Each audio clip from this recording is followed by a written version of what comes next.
All right, welcome into what I believe was episode 26. Don't know, don't care. I do believe it is episode 26. I've had to do some resetting here and there. On an unrelated note, something we've talked about before, I think I told you guys already once, but I'll just reiterate.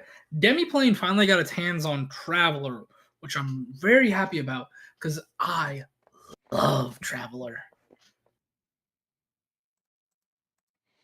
Don't You know. said it's like the OG, right? Like before Star Wars.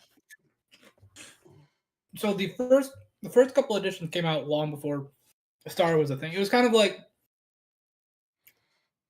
the grandfather of sci-fi based TTRPGs and stuff like that. It was really good, really fun. What it was known for is that in older editions, during character creation, you could end up just killing your character because the way you created characters, you're rolling for it as you're going. And you're building like their history, their backstory. So it's not like, well, I want them to do this. It's like you're rolling to see what you get. You can try to pick to go down a specific storyline and backstory, but there's not always a guarantee you get exactly what you want. You can get something completely out of left field that you weren't planning, but you get to build it and try to do something with it, and it can be very fun with it. Because I remember the first time I ever played, I had this old, basically like intergalactic scientist, and they made decent, but like I think it was the last time before I had them kind of retire or check out. They went on one job and they ended up dying during the creation. It's like, what do we do? It's like, you got to restart. It's just how it works. Now, newer editions, you cannot die during character creations. It's not designed that way. You can become horribly maimed and like lose limbs, but you can't die, I don't think. Now, there is something called the Iron Man edition where you play it where your character can die, but that is homebrew, of course. Hardcore. It's a fun system. I loved playing it the few times I got to.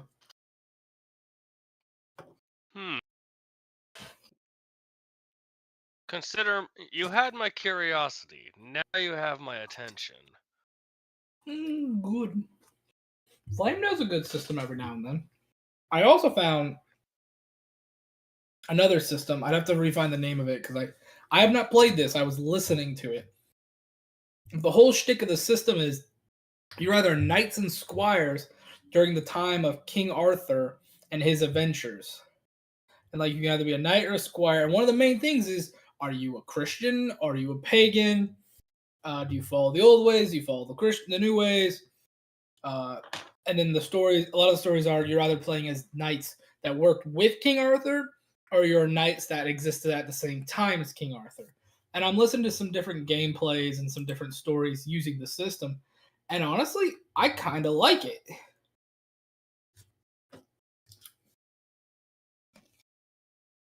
Yeah, that sounds fun. Mm-hmm. As long as it has more fantasy elements to it, like actual magic and shit. It does exist. From what I've seen, it does exist.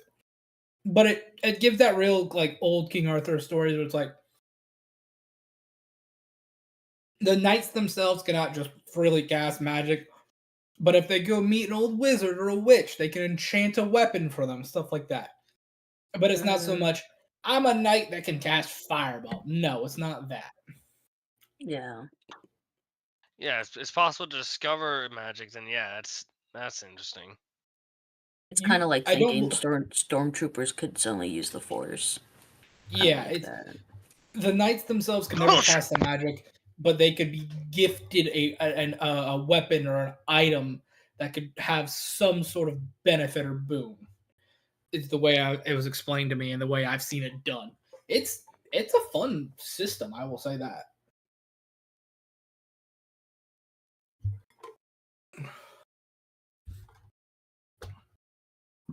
But sorry, Flame is taking time, other people's times. You all talk. I will be quiet for a second. It's okay.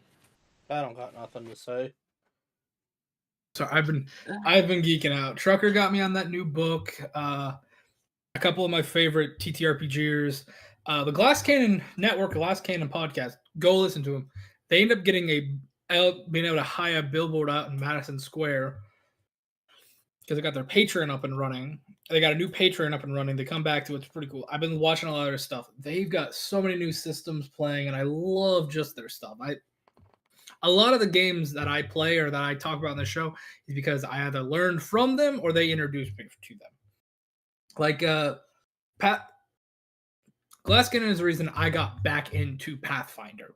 I played it a little bit when I was young, and I quit it because of a bad GM. But listening to their game and their systems, like, you know what? I'm going to give it another try. I want to get back into it. And I got into it. They're the reasons I pushed for Call of Cthulhu when we played for Call of Cthulhu. They're the reasons I thought about Traveler, because I hadn't touched that in forever. You know, they're the reasons I want to try pushing the Marvel role-playing game one time and other systems like that. There's a Marvel? There is a Marvel multiverse role-playing game. There is a list of games. Here's the thing. I can tell you the list that Demiplane has that I've bought, but there's also shit that Roll20 has. Roll20 has over hundreds of different tabletop games. Because there's also the Fallout game, which I have been looking into the Fallout game. There's the Alien one too, which seems like an interesting system. I don't know if I ever want to touch Daggerheart. I'm gonna be honest with people. Some are like, why not? I'm like, it just doesn't seem like my system. Okay. Vampire the Masquerade, I am tempted, but I'm leaving that to Pigeon because he knows way more about them than I do.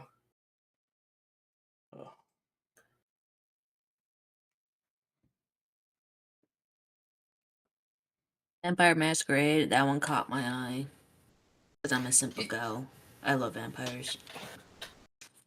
You know, I'm more of a werewolf guy myself. Oh, you would be. And I have to be redhead, probably werewolves too. Well, they have a werewolf game. World of Darkness has a werewolf game. Ooh. I don't know World of Darkness. I've never played that one. Well, no, World of Darkness is the same thing as Vampire. Oh, okay. Oh. I've never played Vampire the Masquerade either, so. I have been what it's called, though. It's werewolf something. I have been looking at some of the Warhammer 40K stuff. There's the Wrath and Glory and the Ruin system, which those seem interested. And Wrath and Glory. Some of their stuff, Wrath and Glory. Some of their higher ups have finally kind of cut back on their rudeness, I will say. Oh. Okay. You mean how quickly they threw the banhammer at the crew? Oh God! You don't like all the changes the crew and Narrative Declaration back when they were known as the Warhams. Now they can actually do their stuff again, and I love it because, Narrative Declaration is what got me onto Warhammer, not the Unexpectables. And I know some people will be like, Flame, really? I'm like, yes, Narrative Declaration is way better with Warhammer than the Unexpectables are. I'm sorry, but Zorn the Bear is just a better Warhammer player. I can see you guys getting into like a Warhammer campaign. I know Aaron knows a lot decently about it. I got into Warhammer because of an animated short. I'm too scared to touch it. Oh. Here's the thing. I am lucky because the game shop that I do weekly to bi-weekly games for some new people on and some younger generation stuff. There are two guys in there that are super supportive and have showed me how to like run an army. Because I've started collecting more and more of the basically like the oh crap, what are they called now? Nurgle Space Marines. I'm forgetting what they're called. The Death Krieg. Not Death Krieg, the Plague Marines. The Plague Marines. I've been getting more and more of them, and I've built the way they explained to me, I've built a 50-point army so far with what I've got. Forgive me if you hear my nose crinkle every time I hear you utter those disgusting bastards' names. I either run Plague Marines or Necrons. Those are two things that I have. I have a 25-point army of Necrons and a 50-point army of Plague Marines. After that, I got nothing.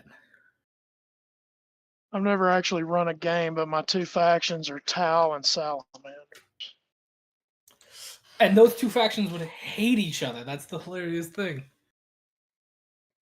I just don't like the idea of playing Warhammer because I don't want a company that makes Disney and Nintendo look like cuddly little teddy bears in terms of trying to destroy you financially.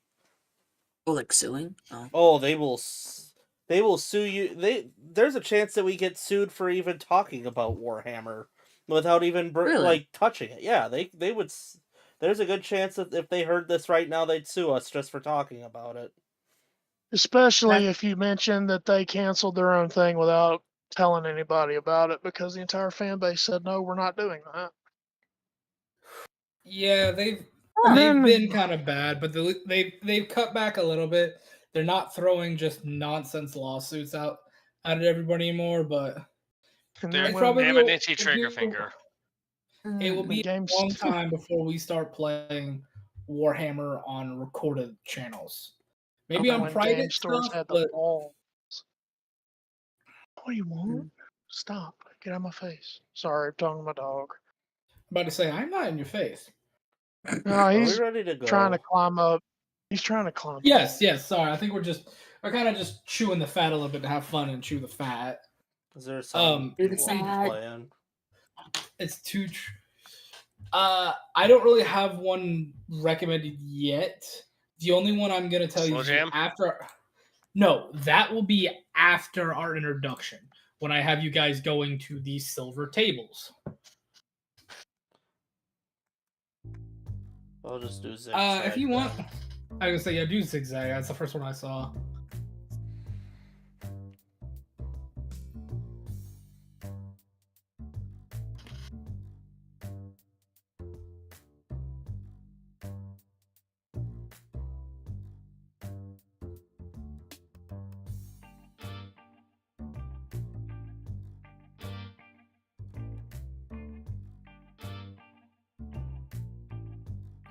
Now, I know it's been 2 weeks. Can anybody remember what happened last session?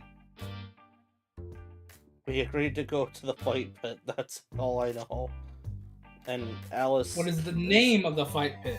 The silver tables. Alice said that she'd take charge of the betting. Take Okay. charge of the betting. Ominous and Korish, last I checked, are doing the fighting.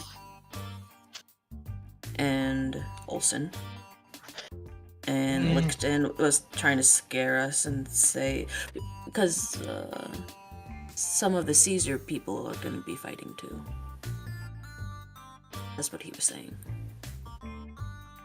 If I remember correctly, some of the old Caesar Guard Old Caesar is guards. there, and there might be members of the Legion there, like the Legion. There might be legionary members there too.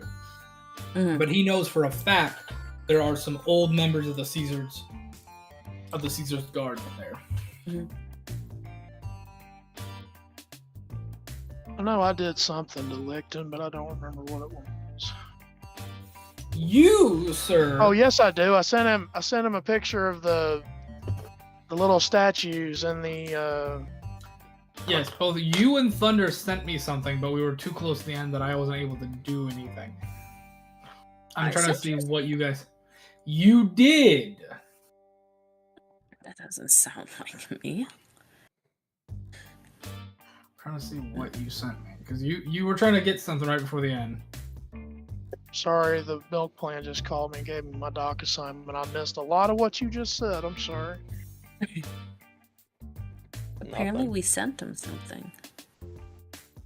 But I sent encrypted a picture of that collection of like little statues of the heroes rescuing the infant.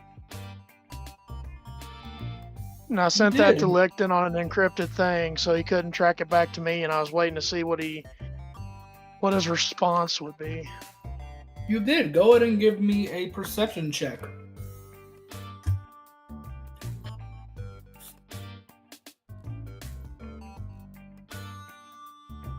Sorry.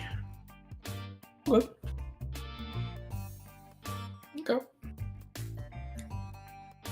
We can cover that later, because I'm about to have to mute for a lot. Okay, we'll get onto that. We'll get back to that later. In the meantime, would somebody like to let everybody know who our sponsors are?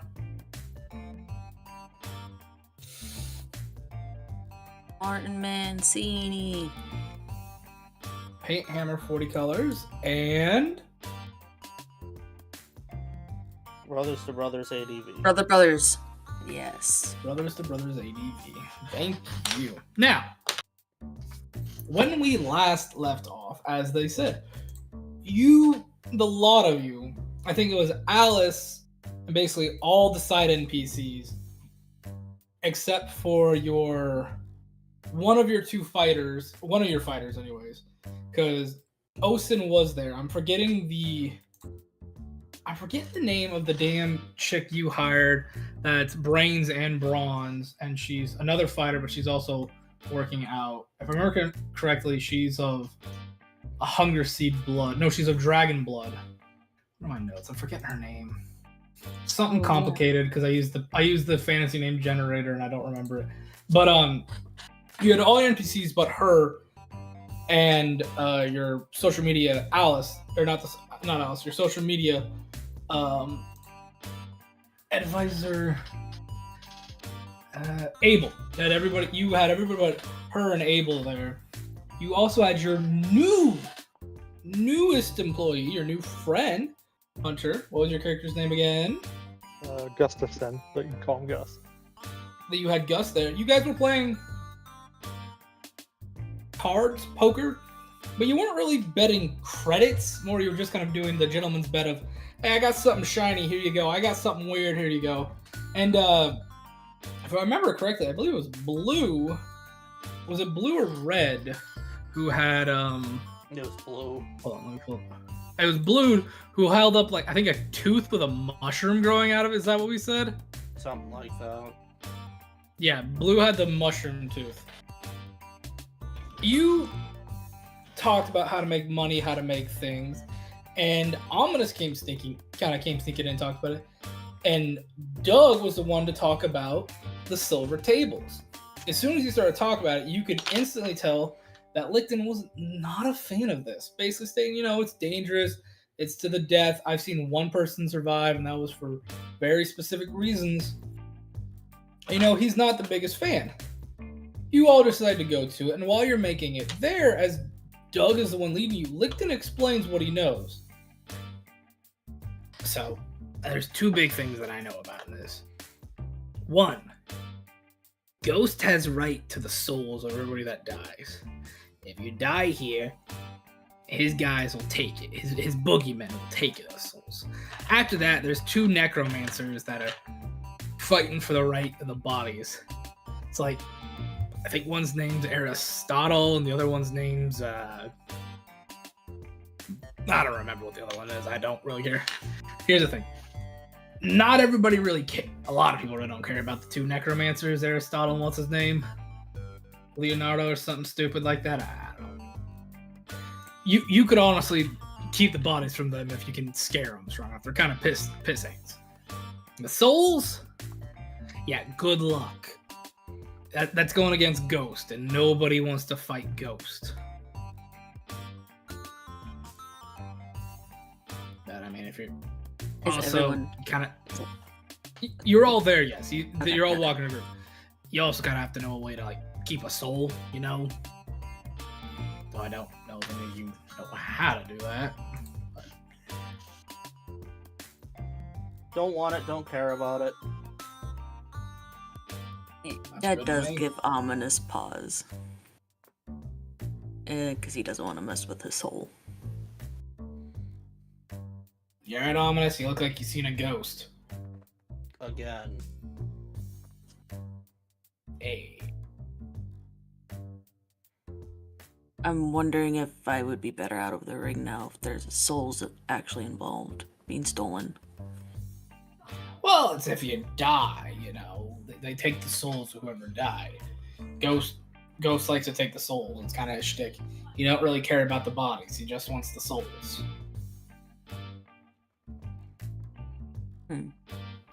like He's gonna think on yank that. your soul out of your body if you don't die. There's rules to this. But if you're dead, he gets first right to the soul. That's kind of in the contract of you sign up at the door.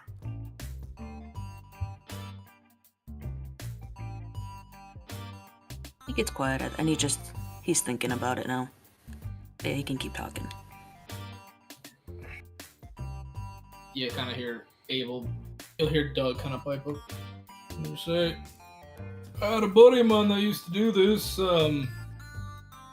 He doesn't anymore. He's kind of, and he kind of does like a rest in, like some religions rest in peace symbol.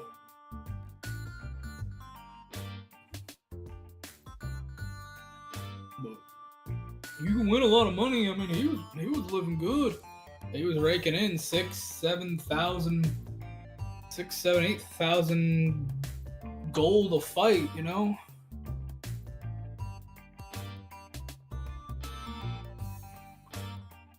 But How much do It's we need dangerous. again?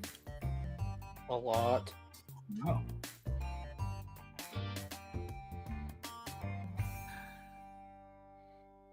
Can Also- Ominous do an occult go, check go. to see if you would know or a way to intercept someone taking a soul so they can go on the right path?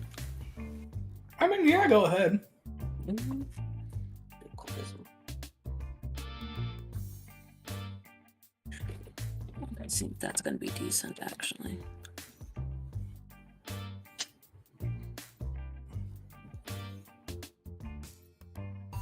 $22. I mean, you know what you learned in your younger days with your parents and stuff. If a necromancer is trying to steal a soul, they have to find a way to bind it or contain it if they want to transport it with ease. Otherwise, if they can put something like a soul chain on it, which bounds it to something. But most of the time, if they want to like put it or bind it into something, they have to use a spell that allows it to control it. If you can negate the caster, you highly increase the chance of the souls being able to move or pass on.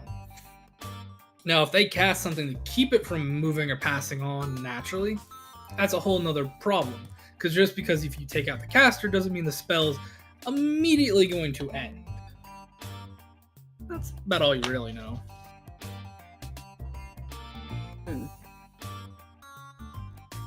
Okay. Do you remember what this Aristotle one looks like? No, I don't.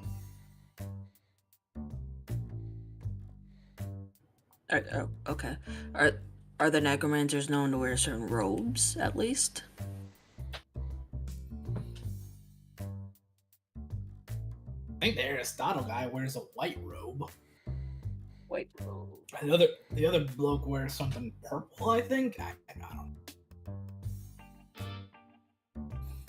Okay. Then he goes back to thinking. Hey, Korsh, Yes. you want to just give me a history check real quick? Yeah, sure. 1 second. Haven't eaten dinner, so just need to Oh, just make a history check. see.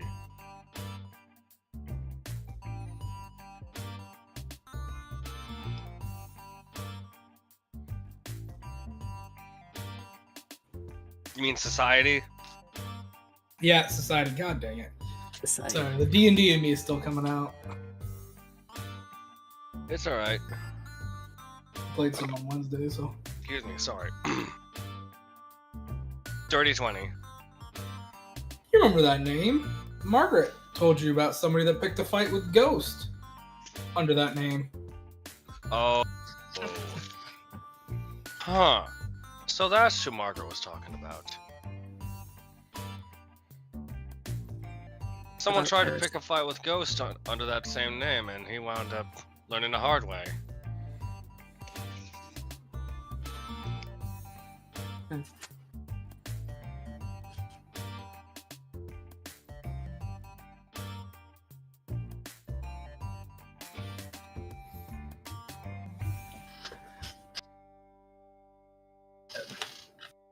I gotta ask though, who amongst you's actually fighting? I know you've talked Osin into fighting, which I still don't recommend, but I will. you sure, Licton? Licton? Wait, I'm Korsh. Are you sure, Korsh? Sorry. I'm Licton. What am I doing? I'm tired. Sorry. Tired. Because he also has scales. My scales are a lot thicker than they look. And plus, I've gotten something else. Brother. Plus, I've been working on something that I've been tinkering with on and off when I'm not working on my cure. And fighting in a place like this where you'll hold nothing back, it's best to put everything on the line. Okay, I'm warning you, son. There's a good chance of dying in this. Remember, no firearm. You can use crossbows and bows, but you cannot use a gun. Korsh will just look at him flatly and just make a point of just craning his jaw open to show the rows of shark-like teeth that just line his jaws. And then You'll makes a see, show of holding up his hands with his claws. Do I look like I need a firearm to win? That's on you, boy. It's on you. I ain't looking to be crazy. Also, I do know you can have multi-man matches too. Anywhere from 2 to 4 to 6, 8. Hell, I've even heard rumor of 10. But nothing bigger than a 10-man round, I think. Though, I feel like that'll drag on forever too, so I don't know. That's bets you lot will have to make and stuff.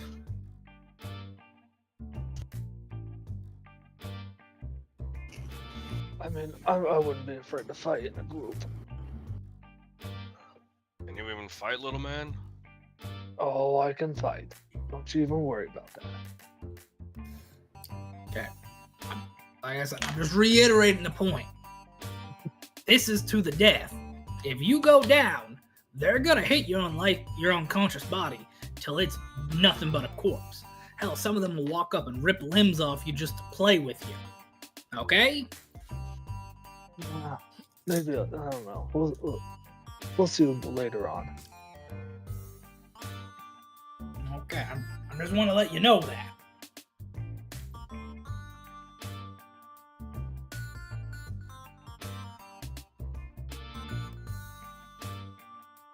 Yeah, but he probably wouldn't. I mean, he just kind of trying to be a stuck up little brat.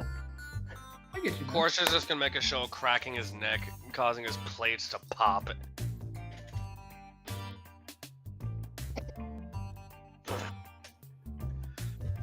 Sorry, I've been itching to cut loose and just go wild for a minute now.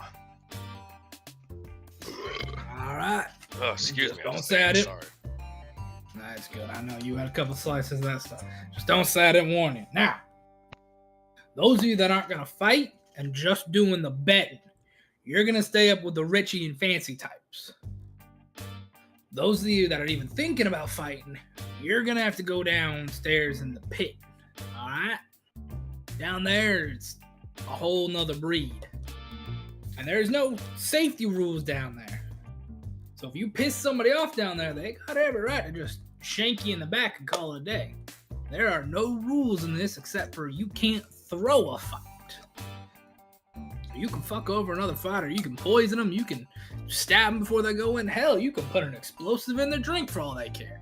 But you cannot throw a fight. And if they can prove you throw a fight, it's a fate worse than death.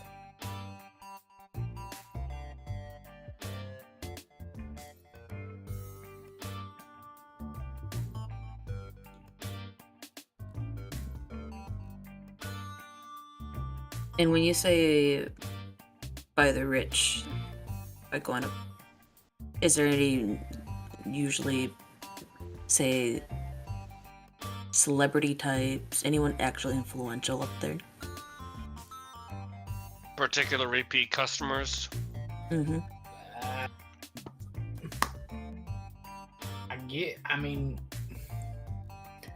I don't know. A lot of them wear masks while they're up there. They wear look, it's like one of them fancy galas they have up on the rich deck where they, have them wear all the fancy shit and all that.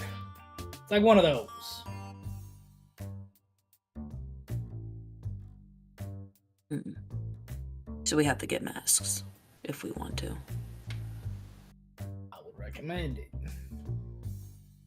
Or at least something to cover your identity. Any other fashion choices if we decide not to fight? Choose, too. network, make friends, make investors, get them to bet on your guys, get them to like your guys. Because here's the thing, even if your boy does one fight, as long as he wins and you got people liking him, they'll come support him at our fight pits too. Alright?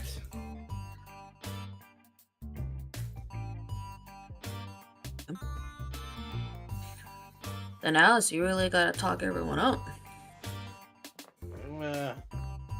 Why do I gotta talk everybody up? Why can't you guys do the talking? You don't want me talking. You're the politician. You're supposed to be used to doing all the talking. Oh, I know. Speaking of which, Alice, I got you disguised. You need something that completely hides you. Okay? If you're a politician seen in this, you can kiss your career goodbye with just about any hardworking individual on this ship. Sounds like bullshit to me. You know how they are in their prejudiced bullcrap. I'm not gonna stop you from wearing it, but I got something nice for you. I think you'd like it at least. Fine, I'll wear your strange rags. He'll like kind of just pull out of a bag this like very nice. It looks to be kind of like a robe-based suit with a kind of like wide brim, kind of like sombrero cowboy style hat with little tassels that come down. And as you put it on and you look at it, anybody looking at Alice, any like features that would like be like, oh, that kind of looks Alice, kind of blur and mirage it a little bit. And you're like, huh. And if Alice, you say anything, your voice doesn't come out your own. It comes out more like that distorted, monotone, neutral voice. Kind of just that bog standard stuff, you know? It's actually pretty cool. Usual voice scrubber for police documentaries. Yeah. Yeah. We can't tell it's male or female, and the silhouette doesn't have enough solid to it that you can tell if it's a male or female behind it. Neat.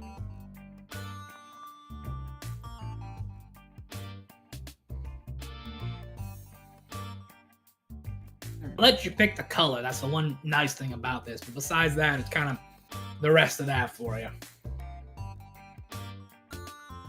Red. All right, it takes on what shade of red, sir? A darker, like more of a maroon. Ooh, pretty.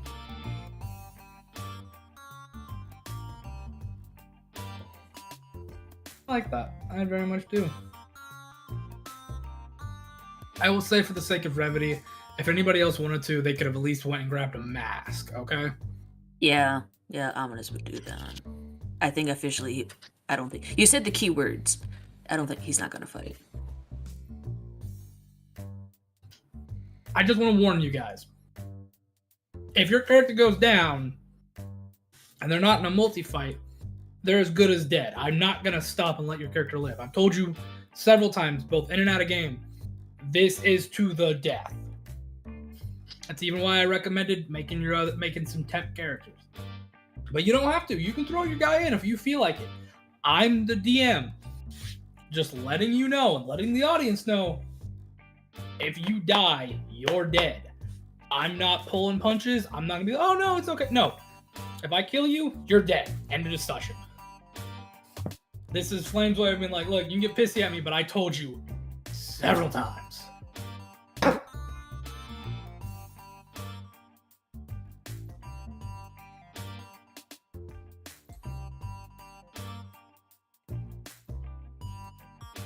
So, who's grabbing a mask and who's fighting? Gus will grab grab a a mask. mask. I'm fighting. Okay. I don't think. Okay, Alice is also, Mama Isa is also grabbing a mask. I was gonna say, I Perfect. cannot imagine Isa's gonna be fighting. I think she could Truckers- take down the whole arena. Not with I that They believe walk gun. in. That's Trucker right. has walk in. As I walk in with the the fucking rail gun. It's technically not a Yeah. gun; it's a tool. I just got back in my truck and I hear who's grabbing a mask, so I just said, "Empty that mask." Alrighty. Then, for the sake of it, I'm gonna have you guys describe what your mask looks like. It can be a little intricate if you want.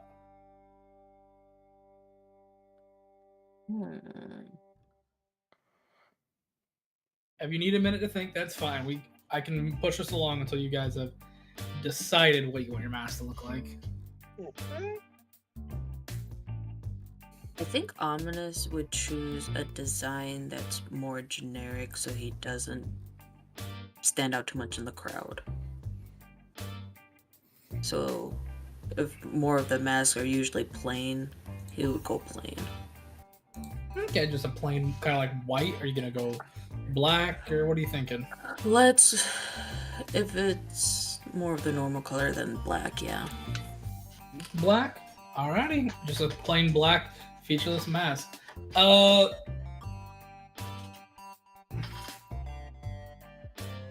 Let's go. You know what, Hunter? What does your mask look like, bud? He's gonna have like a gunsmoke black grayish mask with some just some features like little scribes on it, like just fake writing on it. Ooh, I Just like throw that. people off. I like that. All right, last but certainly not least, Mama Isa. The comedy tragedy mask, but it's gonna be one half comedy, one half tragedy, split right down the middle. Ooh, I like that. I really do. I very much like that. You will see So basically the mouth makes an S shape. Licton will have gotten a mask.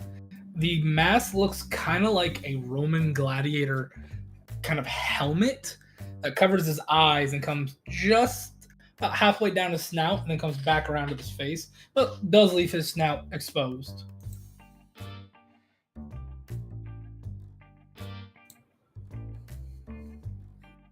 Above game. It's been a long time. Have we fought against any Legion people? No. And Have you fought anybody with illusion-based magic? As far as No, you're aware, Legion. No, the Legion. Legion? no. Like anyone? You have Okay. never faced anybody from the Legion. Okay, I was hoping that would grab a You've similar never one. met someone from the Legion. You have what was Caesar's Blades symbol, which Licton wears on that medallion, but you've never seen the Legion symbol. But that then, since he saw that symbol, I think he would etch that into the side of the mask or something like that. Okay. Mayor, you heard that, right? The original blade. The original, the symbol that Licton carries, the original Caesar's Blade symbol. They're putting that on their mask. Okay. Putting it on their mask. Probably tastefully under the left eye or something like that. You know how gangsters with a teardrop? Yeah. With that symbol, yeah. Yep. Okay. We'll see how this goes. I'm having a plan. You lot see amongst the people that are coming with you, Licton is the only other one wearing a mask. You see that both Abel, Osin, and Dracula are not wearing masks. You mean dog? Doug. Doug. Have I hope so. Doug is not wearing a mask.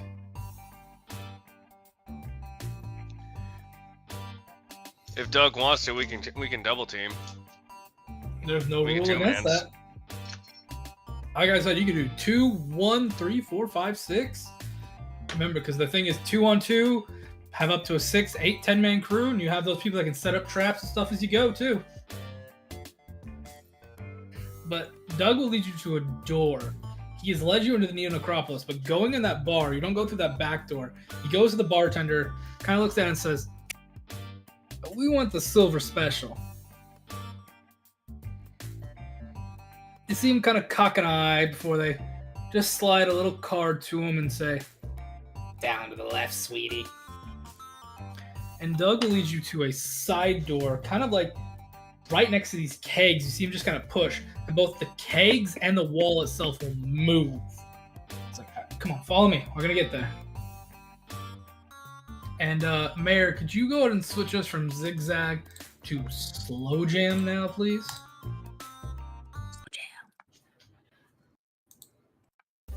Go on. There. As you go down this hallway, you see a flight of stairs that you guys step on. As you start climbing up these stairs, you hear this like lovely, like high-class lounge piano music, as it's almost like blindingly bright, as these are like these polished, glistening marble floors with just all sorts of these like beautiful silver tables with all sorts of people in all sorts of fancy nightgowns and night dresses and suits sitting amongst these tables, laughing and faffawing with masks and dressery and costumes. And you see several people you can tell are waiters that are wearing those black nice dress shoes, glistening, sparkling black dress pants, a black undershirt, a sparkling silver overshirt, and simple plain silver like face masks. They're kind of just walking around. Some even have roller skates, you're starting to notice. Some are walking some with roller skates with trays, silver-like trays, placing drinks of all sorts before the people. And as you get there, one will stop before you with roller skates on his things, holding an empty tray, and look before you all. Well, hello! And who might you lot be? Investors. Wonderful. Are you all here to make bets, or are some of you here for the fights? 50-50. I'm here. Wonderful. Those of you that are going to fight, I need you to go with the kitchen staff.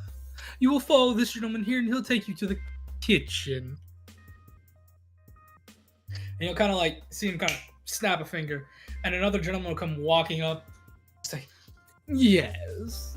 Oh, do we have people for the kitchen? Wonderful. Follow me, ladies and whatever you identify as."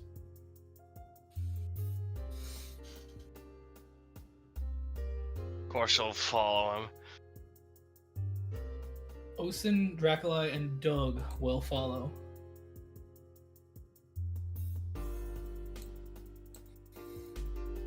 Now, would the rest of you please follow me to your table?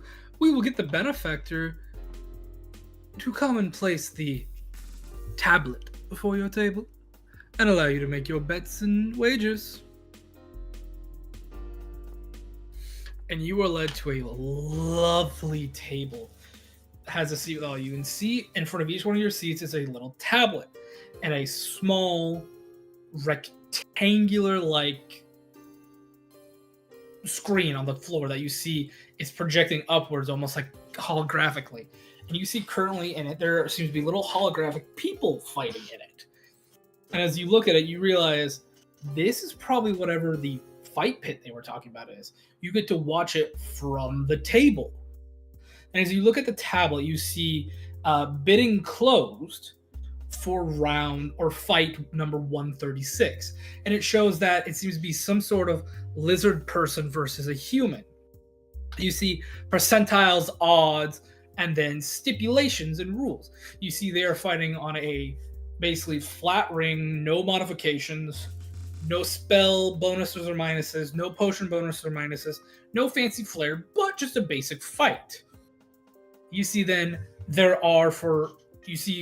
as it's kind of low to end, you see the lizard guy does end by cutting the person's Achilles tendon, then reaching around, taking their head, eating the human's head and ripping it out with the spine.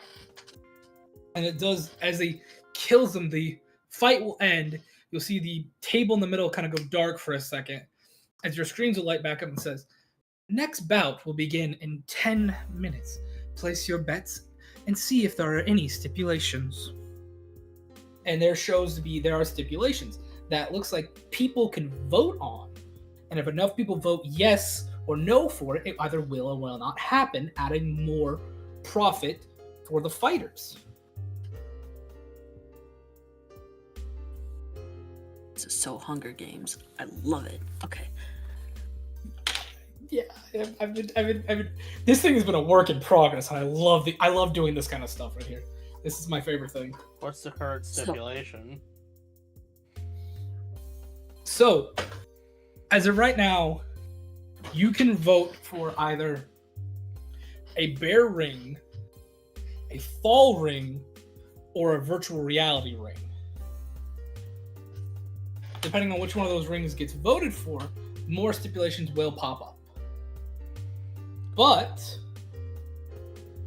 while we're waiting for that, let us go to the other guys real quick. The rest of you are led to, at first you're like, all right, we're going to the kitchen. He takes you to like basically a bellhop elevator, and you are brought down, and the music begins to die from that classy, just music to like heavy metal grunge band music. Those of you up top are free to go. Yes, those at the bottom will be a minute. Like this heavy metal grunge band music, where you're seeing like think grease heads, metal heads, What song do we dreadheads, play? like all your. Keep this music going for now. I don't have the song, and Mayor just stepped away. Oh well. When Mayor gets back, we'll play the song, but it will be. I mean, if you guys want to pop it on your own right now, you can. The song Yes. will be the Junkyard Tribe. Oh.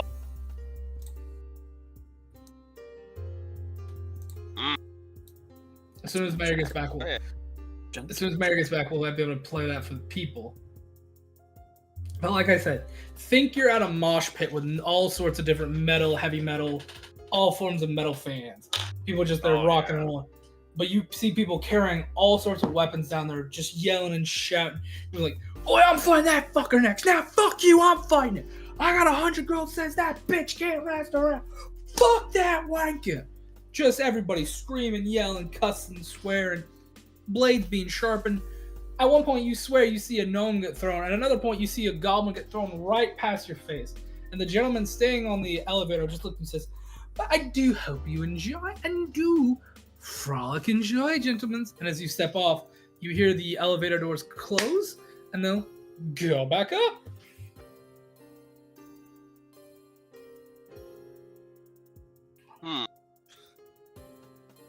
This would be interesting.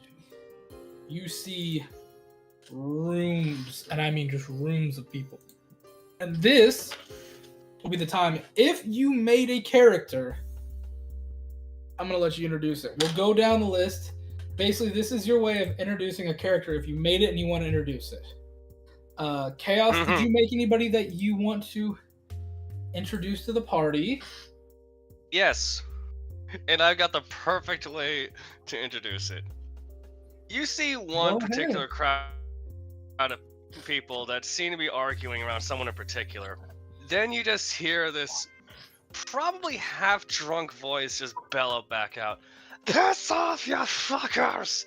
And just, you hear a loud, meaty thud as, like, 3 people are practically thrown from the group that was encircling. What you now see is a particularly heavier set dwarf. Obviously, from how red his face is, he's equally parts pissed off and drunk, but he has what looks like an intricate display of tattoos across his body that don't really seem to hold any arcane means, more or less just a tally of what he's done. And he has arguably the most bullish barroom brawl face you could ever see. Like, he could just take one look at a setting and decide he's the one and just instantly get a brawl going. What sells his image are the 2 broad-headed war axes strapped to his waist that are both still dripping with possibly old or fresh blood. It's hard to tell from how far away he is. But from how quickly the crowd just vacates his immediate reach, they've quickly learned that this guy isn't someone you want to be within arm's reach of if you start swinging. Say hello to Snorri Nosebiter. Snorri Axebiter, sorry. No? Not Nosebiter. Alright, next up. Hunter. Did you make somebody for this fight? I did indeed. Okay. Kind of off in the corner of the room, just kind of keeping to himself. You see a kind of greenish figure with a big ass halberd on his back. Just kind of with long hair sitting there, just kind of waiting for what's going on. And there's drinks down there, right? Oh yes, drinks, food, drugs, poisons, gambling, whatever the fudge you want. So he would kind of sitting in this corner, just chowing down on a big thigh bone, like of a chicken. I don't know. 10-4. Next up, Mayor of SpicyTown. Is there anybody that you made that you would like to introduce to the audience in the party? Just a little description. You see what can only be described as a king cobra standing in at about 8'7", looks to be weighing about 560 pounds of raw muscle, carrying what looks to be a standard size sledgehammer that's been beefed up a little bit, but he's just kind of holding it like a toy. He's got this very distinctive blue pattern underjaw, very piercing yellow eyes. He's smoking a cigar. He's got this armor, but in very, very broad view on his chest, like the entire chest piece is just a continuation of the Caesar's blade image iconography. And he's wearing a large cowboy hat. He looks a lot like this. For you guys. That's cool. Makes me think of John Henry and Conquistador armor. Did you ever see the movie Rango? Yeah. I did indeed. It gives me like it would be a character in Rango. Oh god, yeah. Okay, next up, Thunder. Did you make a character? I did not. Okay. Alright, last but certainly not least, Trucker. Did you make a character? I didn't. Fair enough. Fair enough. Now, that's not the end of the world. I also have temporary NPCs I've made that people can play as if they want. They don't have to. There's no rule saying they have to. Now, for our lovely people at the silver tables, a notification will pop up on your tablets that will say this: do you wish to be a sponsor, or do you want to be a free agent? And it'll explain to you, if you're a sponsor, as of right now, you can sponsor a singular fighter. You get to bet a little bit extra every time they win, every time they fight. But every time you win a little extra back. You can also, sponsor them with weapons, items, such as things. You also get access to a little more. Let's put this, your vote would count a little bit more towards certain fights and stuff there. A little less equal to the party, a little more. You're sponsoring them. You're putting a little more value to them. Your vote counts for 10. You could help turn the tides of who or what you want to fight them with. And if you become a sponsor, they will come to your table to introduce themselves. So, I will ask first, Mayor of SpicyTown, does Alice wish to sponsor anybody? Do I know who's coming in? Who's in the upcoming fight? The upcoming fight, we have not. The upcoming fights, anybody can get picked. It shows that it's random. There's kind of like a wheel, but as of right now, between the characters you guys listed, there's also 10 more. There is a goblin by the name of Boom, who looks to be wearing like some kind of version of a crazy prospector's outfit. Is it spelled B-E-W-M? B-O-O-M. Boom. Oh, okay. I was thinking like, BAM! No. There is some weird three-legged fuzzball-like creature the size of like maybe a tennis ball, just named Ooh, with 3 O's. There is... Make sure I get the right race for this one before I tell you it. There's a female by the name of Kindoa McKittle. Sorry, Demiplane's taken me a second, so I can't actually tell you her race. Now that I'm looking at it. Blink. Sorry. Huh. There's some sort of mechanical humanoid that looks like some sort of like robotic human called Z350.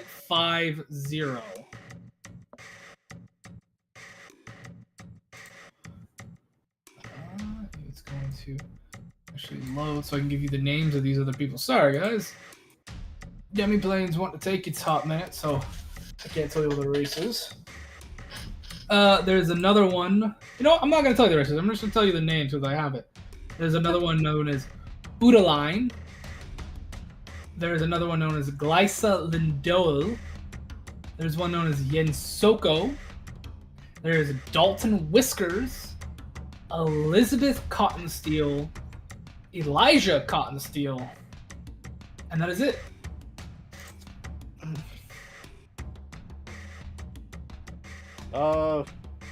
Alice will look at Isa. I take it you're sponsoring Korsh? Naturally. Alright, then I'm gonna sponsor the big snake fucker. Sponsor. I love it. I love it. I love it. Next up, Isa, you are sponsoring Korsh, correct? Yep. Alrighty. Let's see. Hunter, who are you sponsoring, bud? Can I sponsor Bruce, my own character? You very well may. I'm gonna do that just for the fun of it. Okay. I'll let you know. Kindoa McKadale is a gnome. Sorry, I finally loaded. Kindoa McKadale is a gnome. Then last but certainly not least, Ominous. Who are you sponsoring? Well, first off, is there any benefit to being a free agent? What does that entail? So if you wish to be a free agent, you are not tied to a specific one, meaning you don't have to bet any specific person. So these guys, unfortunately, they have to bet a minimum of at least 50 gold or 50 of whatever they're wanting to bet when their person's in. They can't sit out. So for instance, it's like, hey, there's no way in hell my guy could win this fight. Well, too bad. You still have to bet. While being a free agent, you don't have to bet. You can be like, yeah, no, I don't. There's no way this guy could win. I'm not betting on him. You have no obligation to bet. And that's pretty much the major pro. Okay. Yeah.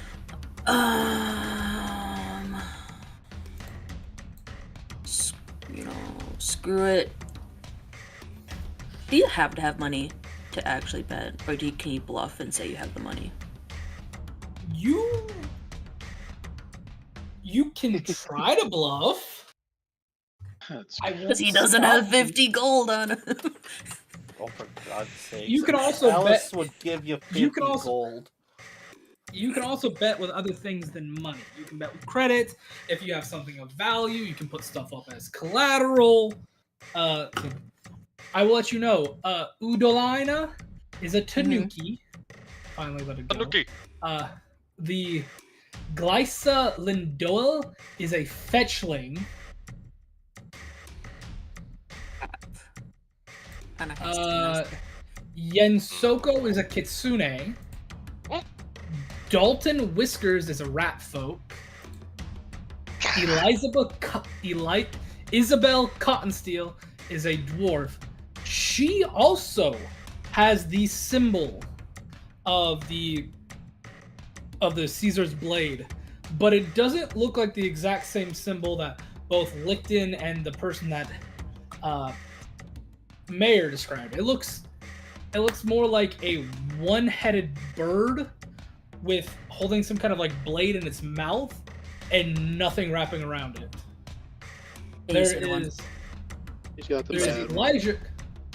Okay. I was gonna say, the ones we sponsored, they have a chance to go to our table. They will automatically come to your table. Then there is Elijah Cottonsteel, a human who looks like of Mediterranean descent, who has that same symbol on him. You will see a little note. It does say that these are a couple, so they will not fight each other. They're the only two fighters that cannot face off each other because of their contracts. I'll sponsor the lady with the Caesar symbol. You will sponsor Elizabeth Cottonsteel. Mm-hmm. Okay. Dude, Make sure you remember this. Make sure you remember this. You will all see that Licton will also sponsor somebody, or maybe not. Oh, jeez, you have 100 plat. Okay. Huh? Okay. So we will first introduce it. We will have all of these sponsored ones come to the table. So first things first, of course, you get into an elevator, and with you will get in. Mayor, would you please tell us that character's name one more time, pretty please? Oh, I never said it. His name's Jebediah Melody. You will see the giant snake gentleman, Jebediah Ability, get in there with you. You will then see...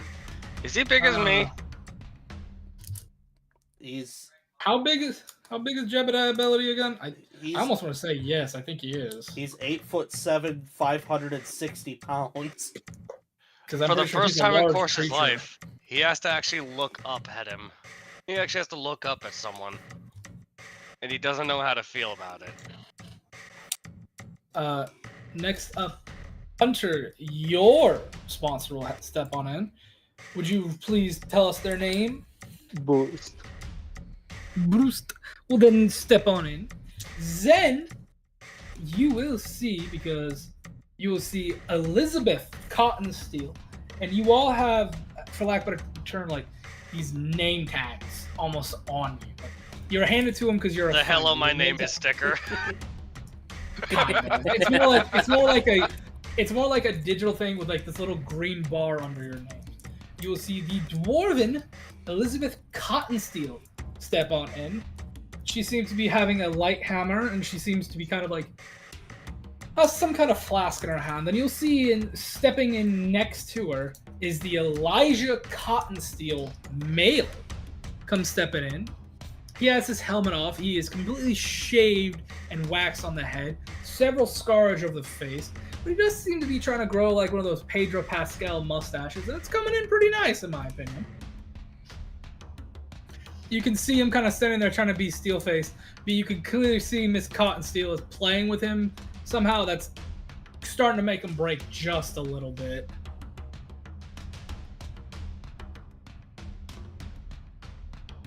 And these are all the ones you ride up on the elevator on. And as you get it, you are led towards the table where you see your friends. Mayor, Who's right? something you wanted to do? Well, since I'm up here, I can't do anything too crazy. You can do what you want, bud. There's no rule saying you didn't bring something with you. I won't stop you there. This is RP fun. You're going to watch, as the Snake Man, as he's getting out of the elevator, you would have heard some muffled, like, hey, let me out of here, as, you see a little halfling guy come out, and he's like, I got to eat now, and he just shoves the halfling down his throat and starts swallowing him. A rat with a mouse. Just like a snake with a mouse. Like, oh. Gonna pay your debts, child.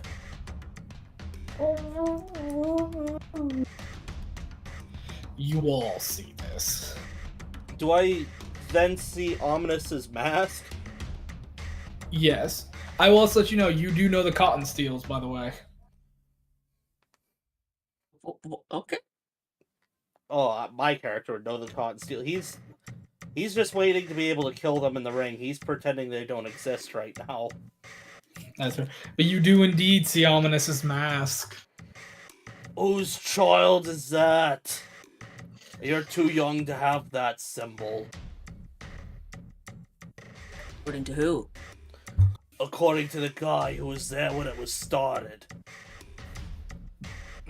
Is that so? You're damn right. Served up until the very end. Beginning to end. Shook Caesar's hand myself. That's how I know.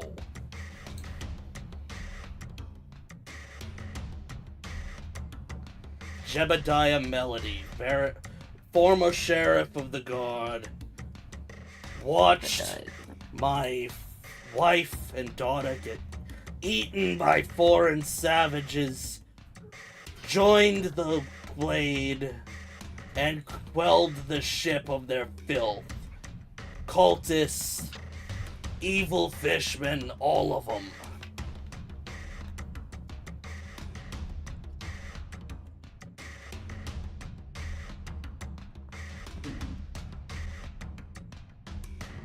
You should respect then. your sponsors. I haven't met them yet. Well, if you come at them with this attitude, it's not gonna go well. I'm hunted by demons, child. Nothing's gone well for me. Plus, things will make a turnaround when that Alice lady, she really gets things when she makes it to the council. That's when the turnaround comes. Mark my words.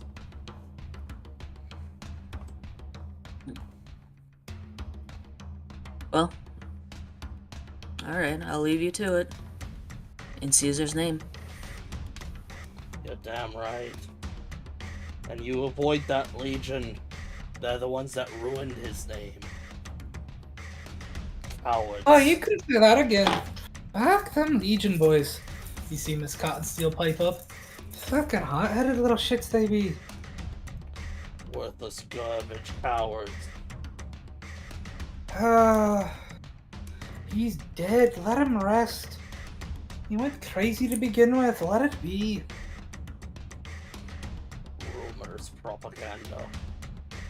No, don't you start with that shit. You and I both know. Caesar went a little loony in the head when he started killing women and children. That was the Legion sympathizers that split off, started that. Caesar himself said, do not do anything to the women and children unless they are actively attacking you. He said that we are here to protect them. That was bullshit, and everybody knows it. I had a rumor he went crazy because he was paranoid with these certain bombers. Ratkin, and he would be known to go after them because of it. I'd be paranoid of bombs too if I had an entire group of my own soldiers decide to defect and twist my words and start attacking people that don't deserve it. You know, there was once a man named Licton. He done quite well. He was going to be a governor if Caesar had won and defeated the stupid damn council. That man really knew something, but he accidentally got wrapped up in his group, I heard, defected on him, got him into trouble. It's a fucking shame. Oh yeah, I heard he was one of the bomb sniffers. Sent him down those damn pipes after the small squeezers. Yeah, he dealt with all the bombs and the tunnel rats. Oh, scary business that was. Not a good turnover in that way. They should have been left alone. They weren't on the list. No, they weren't. That's why your Caesar went crazy. Started attacking the innocents. Propaganda. But you guys don't attack the innocent. Who, me? Dear. Either of you. Well, Big Lug here did. His people were doing the hallways. I don't know how innocent though those people in the hallways were, but no. Me and the hubby here got out before it even became the Caesar's Blade. We were part of the Caesar Voice. Back when it was just us spouting political nonsense and just wanting to have peace and not have to worry about people trying to kick our doors in every day. But then once they started getting a little more totalitarian, we said, no, we want nothing to do with that, and we left. I wish your group had succeeded. We would have saved so much trouble. That's the problem with politics. Once emotions get in, people get crazy. But, hey, what can you do? The past is the past. The present's better anyways. According to who? Well, according to the fact I'm alive in the present. Shit. I'm liking you guys, the old timers. Is there a group? Old timers! Did you hear that? Oh, and she's calling us old timers. Oh, butter me beards and biscuits, I feel old. Well, you guys seem to have the wise words, and not gonna lie, the Legion was trying to recruit me. But you guys seem to be more level-headed. They're being pretty fanatical. There's one thing me and the big snake allowed here agree on. Fuck the Legion. They all need to turn around, fuck themselves, and blow their brains out, in my honest opinion. But I'm not looking to pick a fight with those brainiac zealots. As for us, no, there's not really a group. We left and we... No, I don't believe so. If it wasn't for the Legion, the raccoons, the rats, the gators, they'd have been left alone, the women, the children, there'd have been no such problems. Don't forget the Tanuki, too. That's a shame. The good fish people that were living here the whole time, they would have never gotten wrapped up in this. What was it? It was the squid folk. It was the squid and octopus folk that were known to the ship because they could live here easily. It was the non-squid and non-fish. It was the fishy ones. Came because of the coral reef accident. Oh, that started so many problems.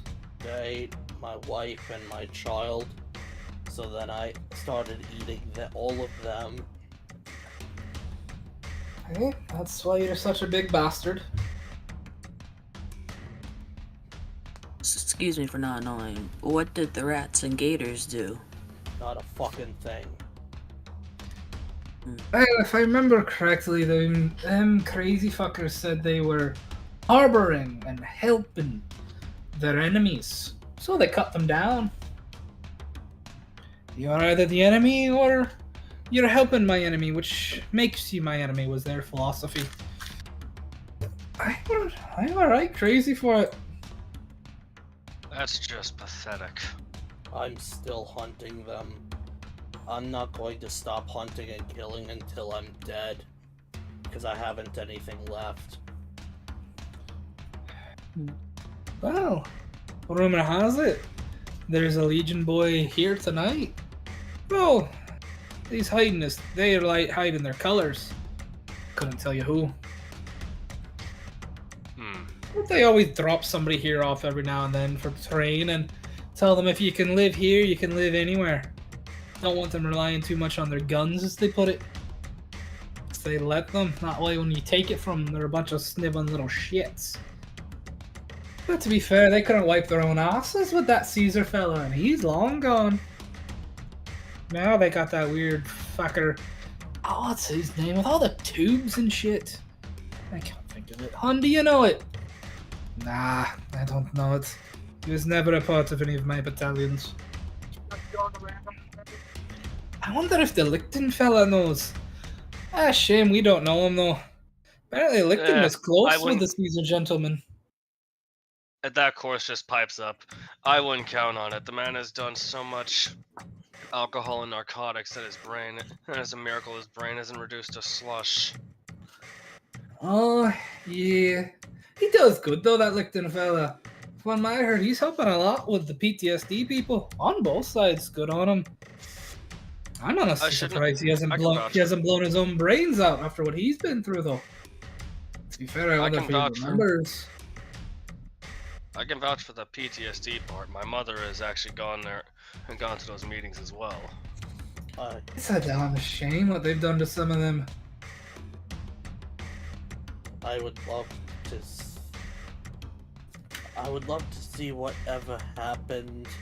Oh, what was her name? The one that started that Caesar Center. Ripley, she was a good one. She was a good girl. That's a shame what happened to her arms, though. It really is.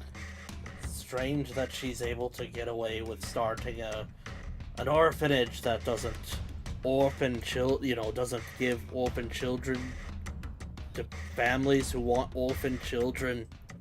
Now you know as well as I do. That's because of that fucking bitch that runs the merchant's deck. That bitch. She wants to keep all the kids and make them work for her. Fucking slave runner she be. Allison, stand for that. That's why we're trying to find a way to get their voted in. Oh yeah, but she'll take over the cargo deck. Not that fucker. Though if she takes over the cargo deck, she can put a stranglehold on that merchant fucker, which would be nice.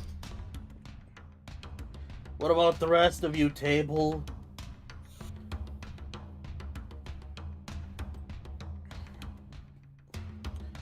Ominous looks at the others. Like to meet new people. Is Trucker here?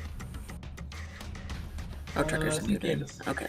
I think he had to. I'm here, but I didn't know they were there already. I thought they were like on the elevator. No, they've been talking to all y'all the entire time. Yeah, how is Izo with all this? Izo's over there having a little bit of an existential crisis.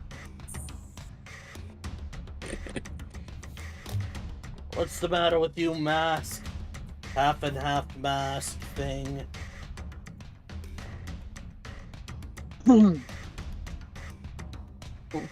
I have. Looks like we lost Chaos. Yeah, we lost Chaos. That's okay. Might be getting something to eat, like he said. So, let's just say I have history with several different layers of this Caesar's thing. More like the frauds. What are you anyway under that mask? Now hold on a second, fella. You know the rules. We can't be asking that question. Again, respect. Not your even what are sponsors. they? No, you can't. You cannot ask what. If you're masked, we cannot ask. That is the rules of the silver diner. Or the silver table, sorry. I know this one was the diner. I liked it better when it was the diner. Shit. This would have been a way different conversation. You can tell us, lad, but we can't ask you. If you want to tell us, we won't stop you, but we aren't supposed to be asking. I mean, like, is this a full head mask? Like, I mean, I'm small and I'm gonna have little furry ears. It's not really gonna be that hard to figure out what I am. Oh, I And you have a suppose. tail. Yeah. No, if he doesn't. Isaac does I not mean, have here's a the thing. tail. Oh, never mind. If they can guess it, yes, but they're not supposed to ask or say. It's like it's the whole shtick of the rule, you know. My character just doesn't respect most rules. So he asked Yeah, it's anyway. hard. It would be hard to tell. I'm missing one of the most, easy identifiers. Yeah. No, that was like an open statement to Big Cobra Man. A tail, perhaps. Yeah. Oh, you Of course she'll subtly look away at the mention of it. Are you one of the tinkerers? Is that what you are? One of the old tinkering races? Whoa, you guys got it the fucking worst out of all of them. Aye, they did. They did indeed. The Oh, purge was the worst for them. Oh, that time was the worst of them. The purge. Holy shit, in the nose. Hey, the purge, love. Oh, you don't know about the purge, do you? No, damn. but I'm here to learn. I don't know if we can tell them about the purge. It was fraudulent anyway. It wasn't even ordered. It's misinterpreted. Yes. I'll just outright say it. Damn the rules. I'm a raccoon. Ah, yes, a tinkerer indeed. I have to go slide my tandems after. At that, Course will then just utter, "I'm off." just to possibly get like the shock value of having them double take to look between us, real quick. You just A mother betting on their son. She either loves you or she fucking hates you. I like to think it's a little bit of both. I've always been a bit of a troublemaker. Did you ever hear about the gas bomb incident during that rodent infestation? No? We had a bit of an infestation on our deck that I got a little creative with when dealing with it. Fair enough, fair enough. well, if you all ever run into who was meant to be the future governor of Deck 5, Mr. Quartermaster Licton, you tell him we all say hello. Tell him he owes me a bloody fucking drink too. He promised before all this shit were going that he wouldn't go crazy and follow the madness. He promised a good bottle on it too. Fucking wank. Well, make sure you I'm live willing to then. bet he's forgotten about it due to the excessive benders that he's been on. Because he has admitted that he's been on extensive benders ever since that whole incident. Oh, son, I betcha. A lot of the surviving ones that didn't go to the Legion drink or partake of something just to help them cope. A few of them have put themselves to work. You see her kind of like look towards the ring and kind of just do this grimace. So The there's grimace no of, if you can call it that. I think even one of them tried running for council, but I don't think he got it. Do you remember Han? No, he failed and hanged himself.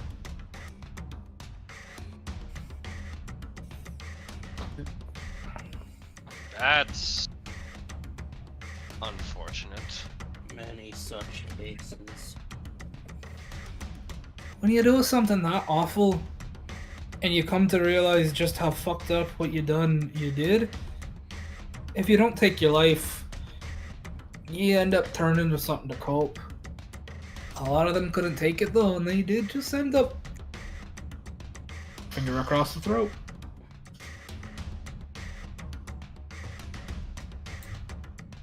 Kinda is what it is. And before you ask, why didn't we just start our own Caesar group like the bastards did once Caesar finally died and they got their wish? Well, what is even left? Nobody won. Everything's still terrible. What's the point? We're not even allowed to be part of society anymore. He's not wrong. Even those that only joined before they came to Blade, they still get shunned and hated. It's just what it is. Is there something we LinkedIn. could... Sorry. You'll hear Licton kind of pipe up. Speaking of this group, do you remember somebody told me about it? I'm just curious, you know. Do you ever remember a team rescuing a baby raccoon or anything like that? What role? Society. I'm gonna make you make a society roll on that one. Oh, cool. They failed. That's a 24.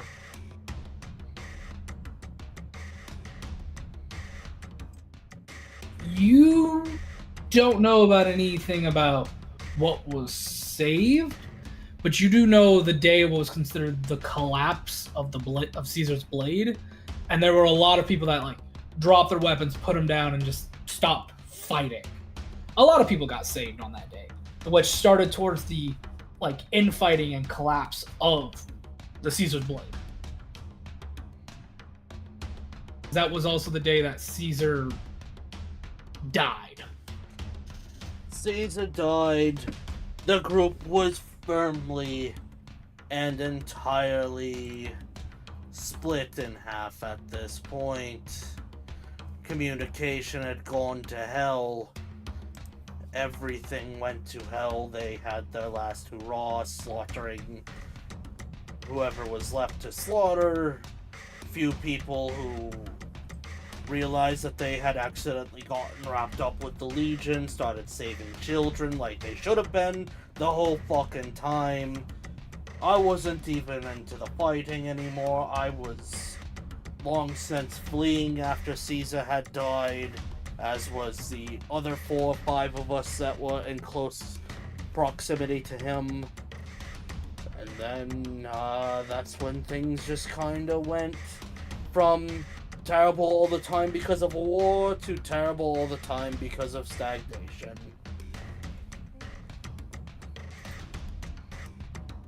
Hell, I bet that it was either Licton or that one person that's like Licton or Miss whatever the hell from the Caesar Center probably saved them and just ain't copping to it.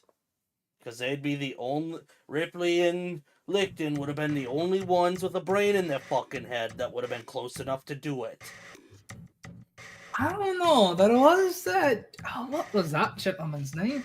There was that guy that Caesar always called his brother. Never seen them without each other, but for the life of me, can't remember who they were or the race they were. Don't know their race. I thought their name was like...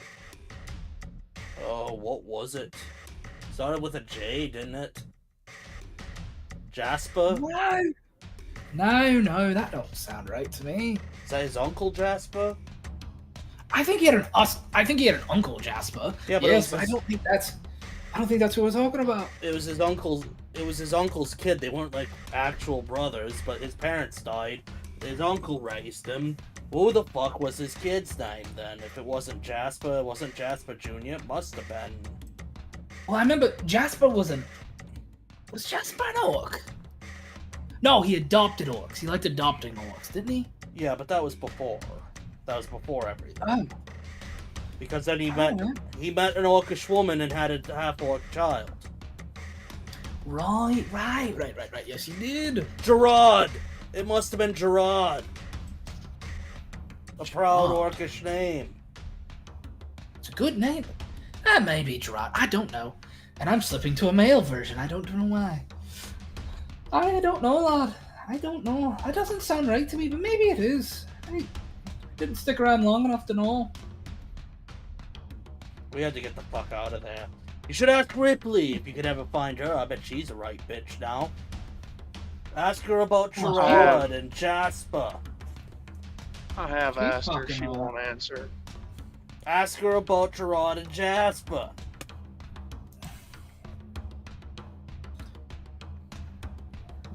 She probably know.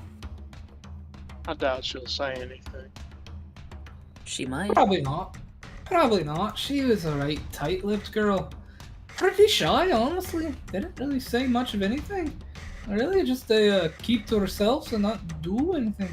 Jasper. Though if Caesar told her to do something, oh, she did it. Two shakes of a lamb's tail. Yeah, and Jasper's wife was Jezebel. Was it Jezebel? Are you sure about that? I feel like you're making that one up. No, it was Jezebel.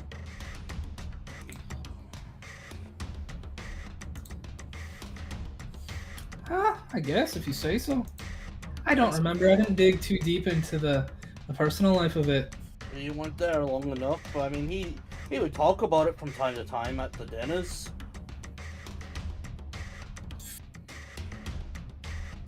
I don't know.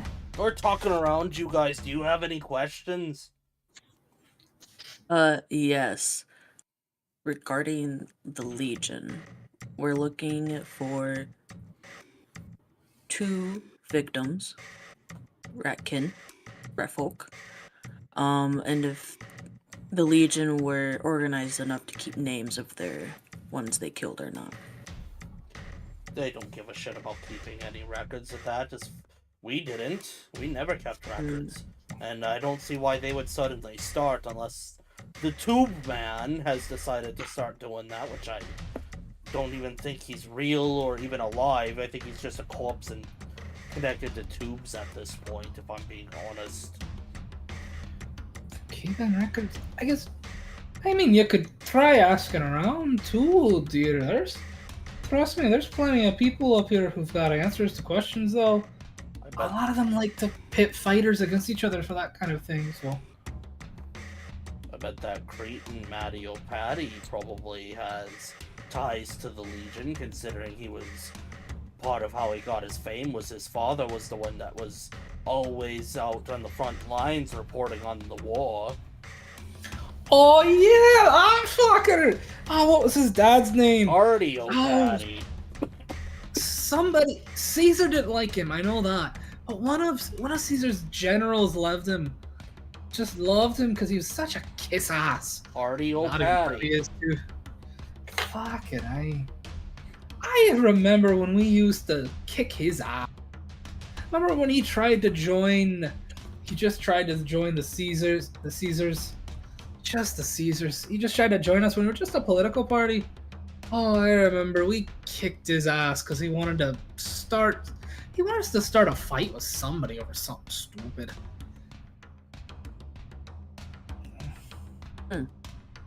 Yeah, go So we ask have Matty options. O'Patty.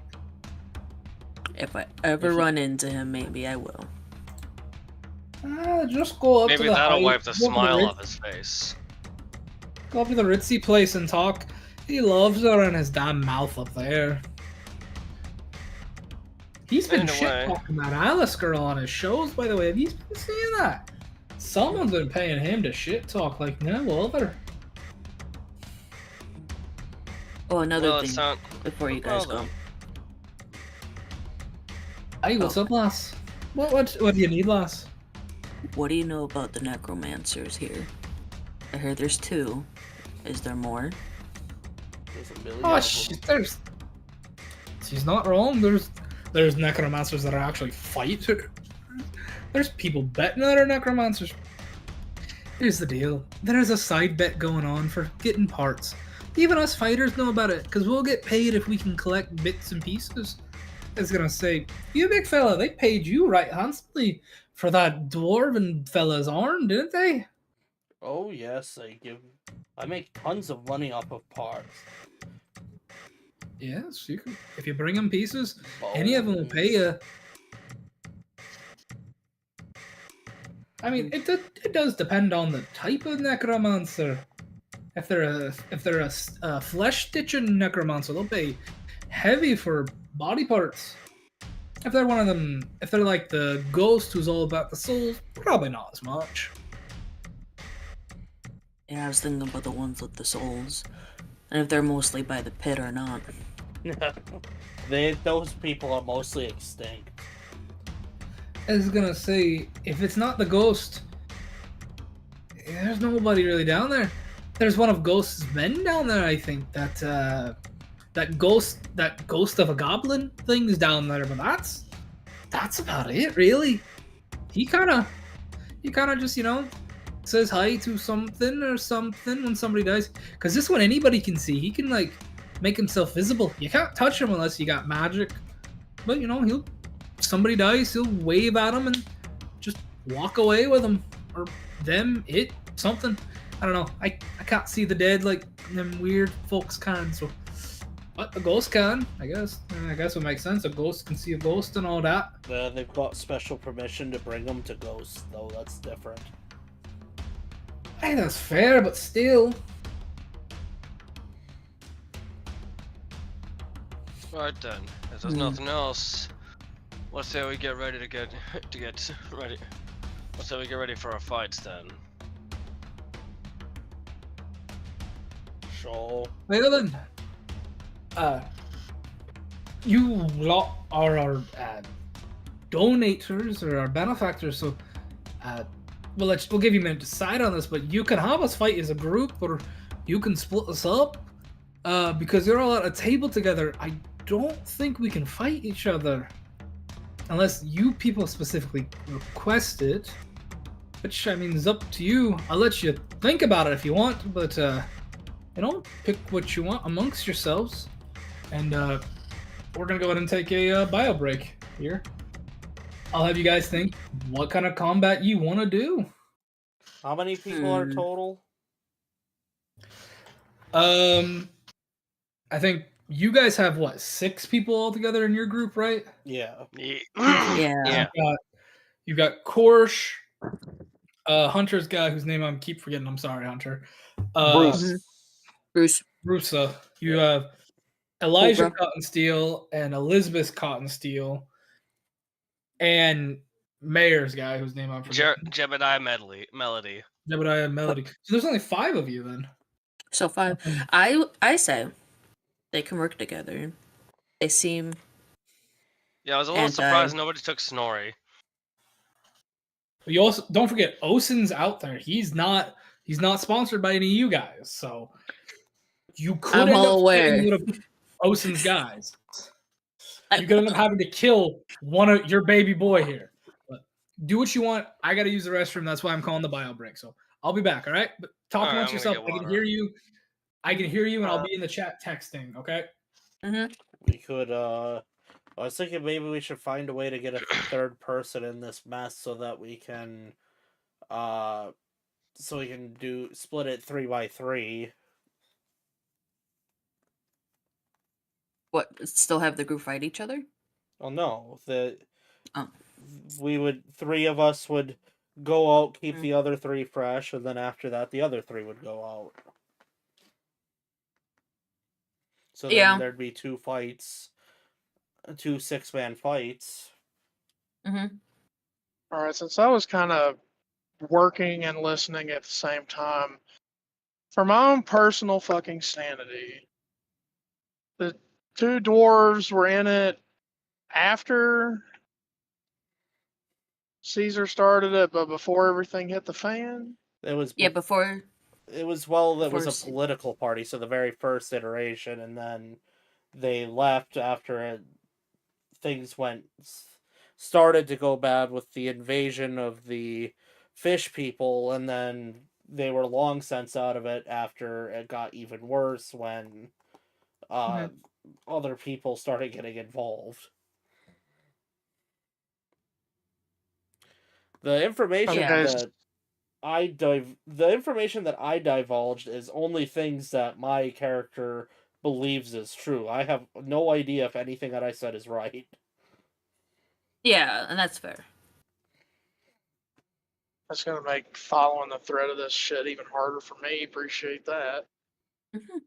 But pretty much, they opt out when the slaughtering started happening. It seems. So. I opted out when the first group of foreigners Yeah. showed up, and then things got violent, and then Yeah. my guy wasn't even a part of it until the foreigners showed up to start getting drastic, because he can't prove if it was a cult or if it was them that killed and ate his family, so he started going ballistic and killing them.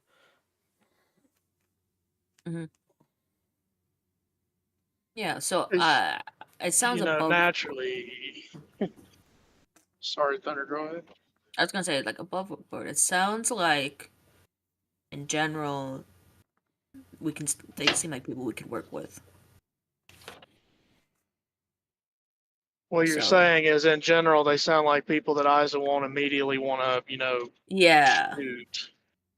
They seem more like Licton. Yeah. So, and I like Licton. So I wouldn't say Licton's off of Isa's shit Isabella. list. I mean, what was her name again? Ripley. Jesus, Ripley, why did I think Isabella for a second there? Brain fart.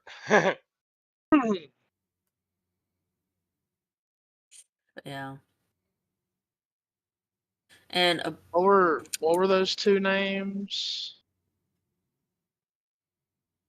Jared, or I don't know. Is it Jared? Or Gerard. So I'll spell that out.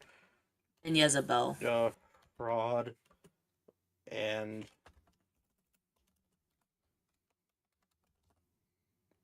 it's just the posh way of saying Jared in my eyes.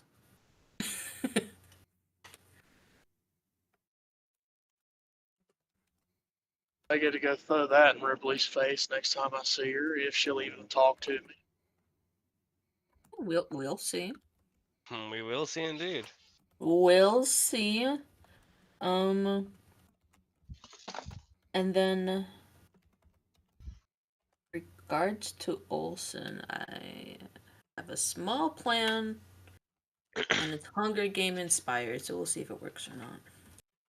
I'm going to take the opportunity while no one else has done it yet, or at least I didn't hear it done. Welcome back, astronauts. Yeah. First man moonshot since the 70s. 50 years. It's really cool.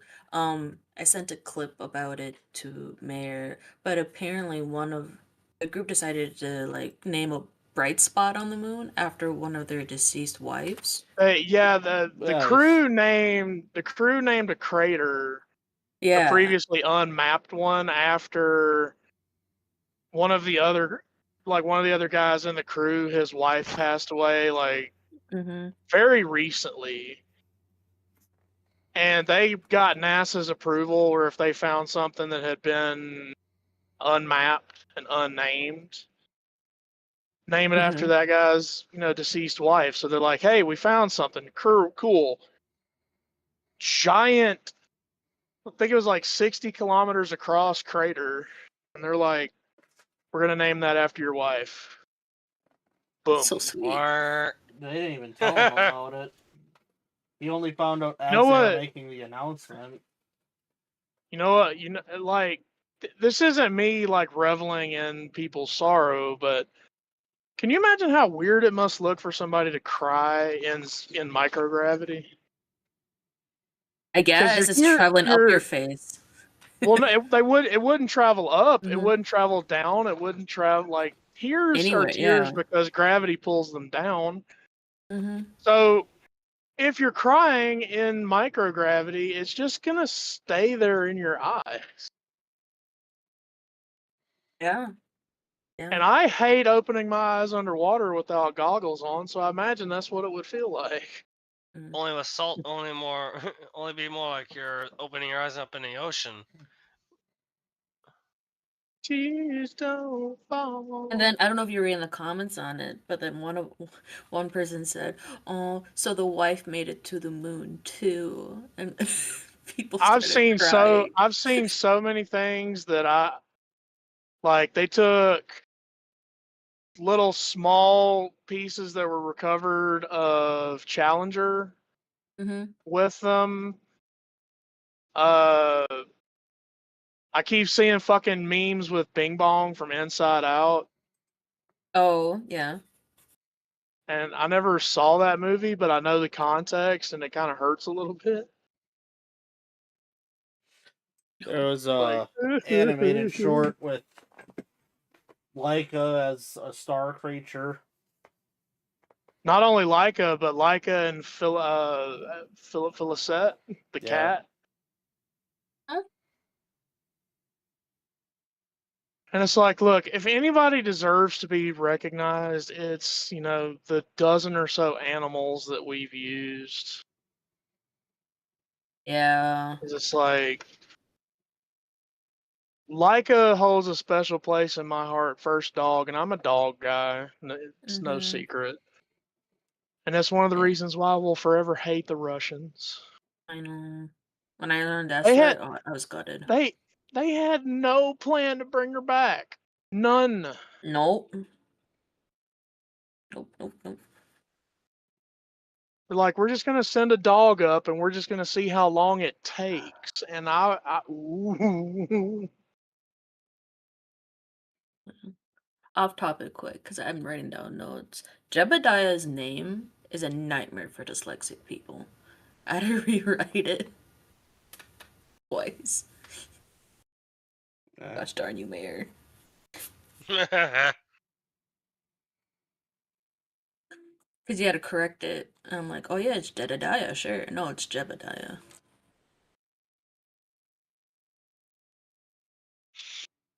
But yeah, and when they did the monkeys and the dog up there, it's just sad.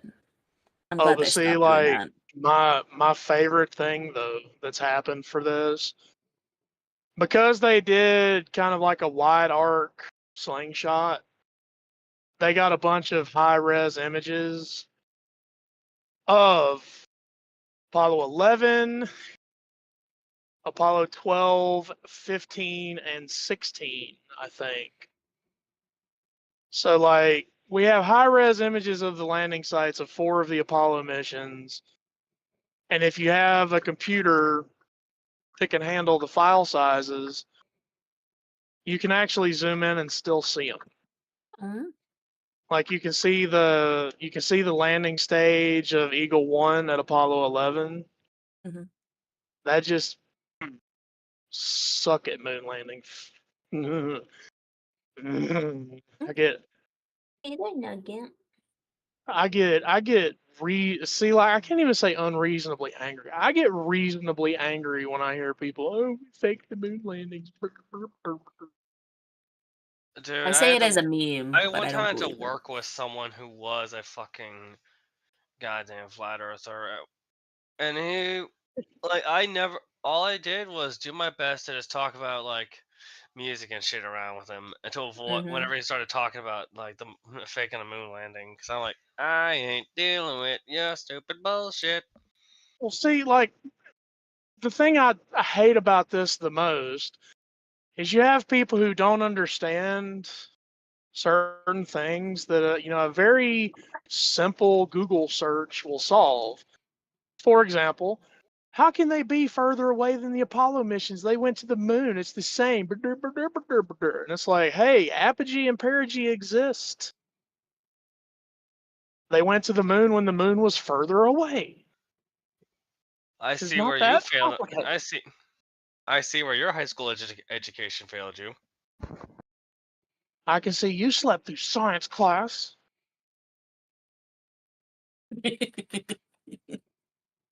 And then, the one that really pissed me off, because radio is a lot better now, so it's not that we can transmit faster, because radio travels at the same speed in vacuum as it always has and always will, right?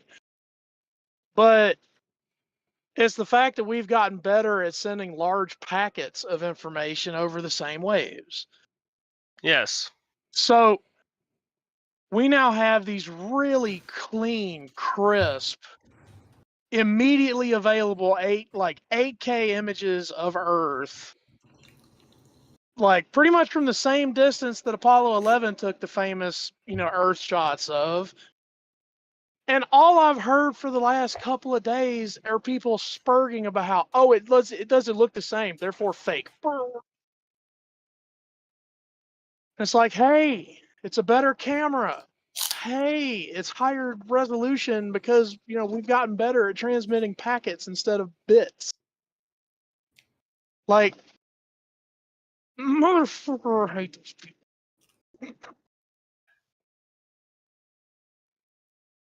And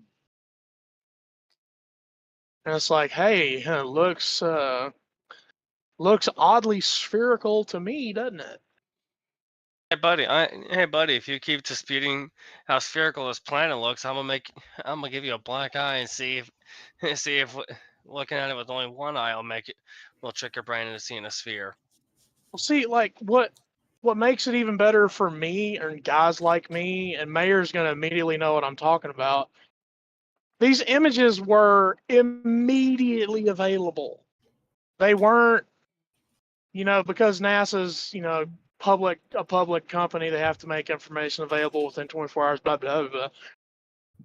These images were being made publicly available immediately. So there's a hell of a lot less ammunition for all those are composite images, therefore fake, people. And it's like, ugh. I mean, yeah. Also, I'm back. How is everybody doing?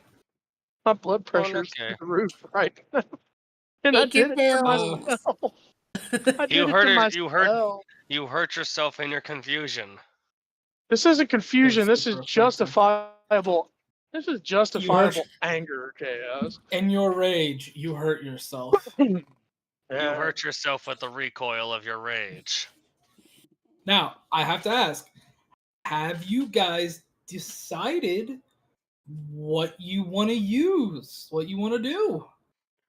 I would like to split us into 3, like the group, the fighters into 3, so it's 2 3v3 fights personally, but that's my vote. That doesn't mean fuck they're all. I haven't heard anybody else's vote.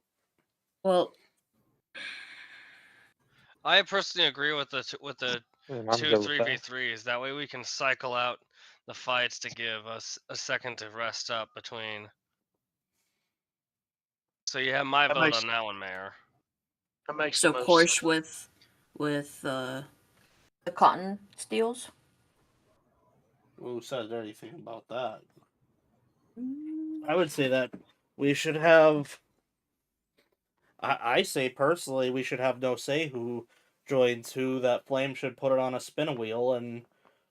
Well, he said that since we're all at the same table, that basically randomize who in our group is teamed up together. Yeah. For the 2 3v3s. Yeah. I see what you're doing, Mayor. And I raise you. Spin the wheel! I want to see it.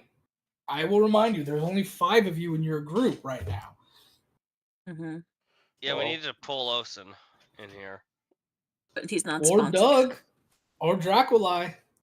You have 3 from your company in this. But realistically, would Olsen make it by himself? He seems. If him, Doug, and Draculai all team up in a 3-man, I can see them getting far.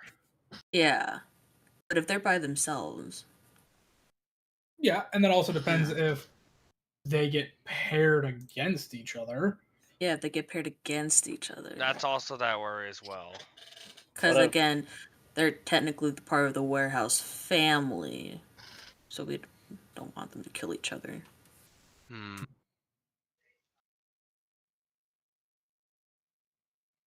Should we try to find other people who haven't decided to be sponsors yet and try to make them sponsor Olsen? Can one person sponsor more than one fighter? Oh, Is it possible? It is. It just costs you money. You can sponsor a maximum of 3 people. Alice, how much plat would it take to sponsor 2 people? So to sponsor a person, every fight, you have to bid a minimum of 50 gold. So for 2 people, that's 100 gold. So 10 platinum. And platinum.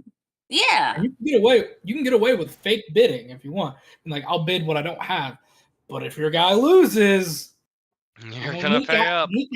Kneecap becomes suggestions. Well then, I could sponsor Olsen if somebody wants to sponsor Dracula, and then somebody else can sponsor Doug so that we don't have to kill our own people. Yeah. So Dracula.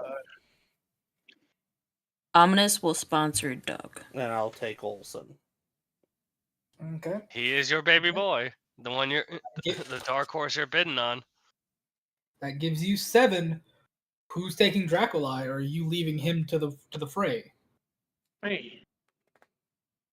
Oh, Trucker, you're taking Dracula? Yeah, I was about to say.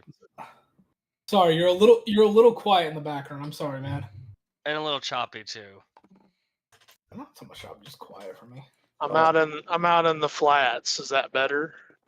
You're good. Much Yeah, better. that's better. Much better, clean, crisp. But anyway, we need to. I say we RNG who's on what team, and then we get them going. Now, I'm gonna ask this because I told you 2-man. You can do a 3-man, but like I said, the way it works, you get 10 minutes between each round. That allows someone to heal, someone to lay a trap, someone to lay a magical trap, and someone to administer a potion. Administer a potion.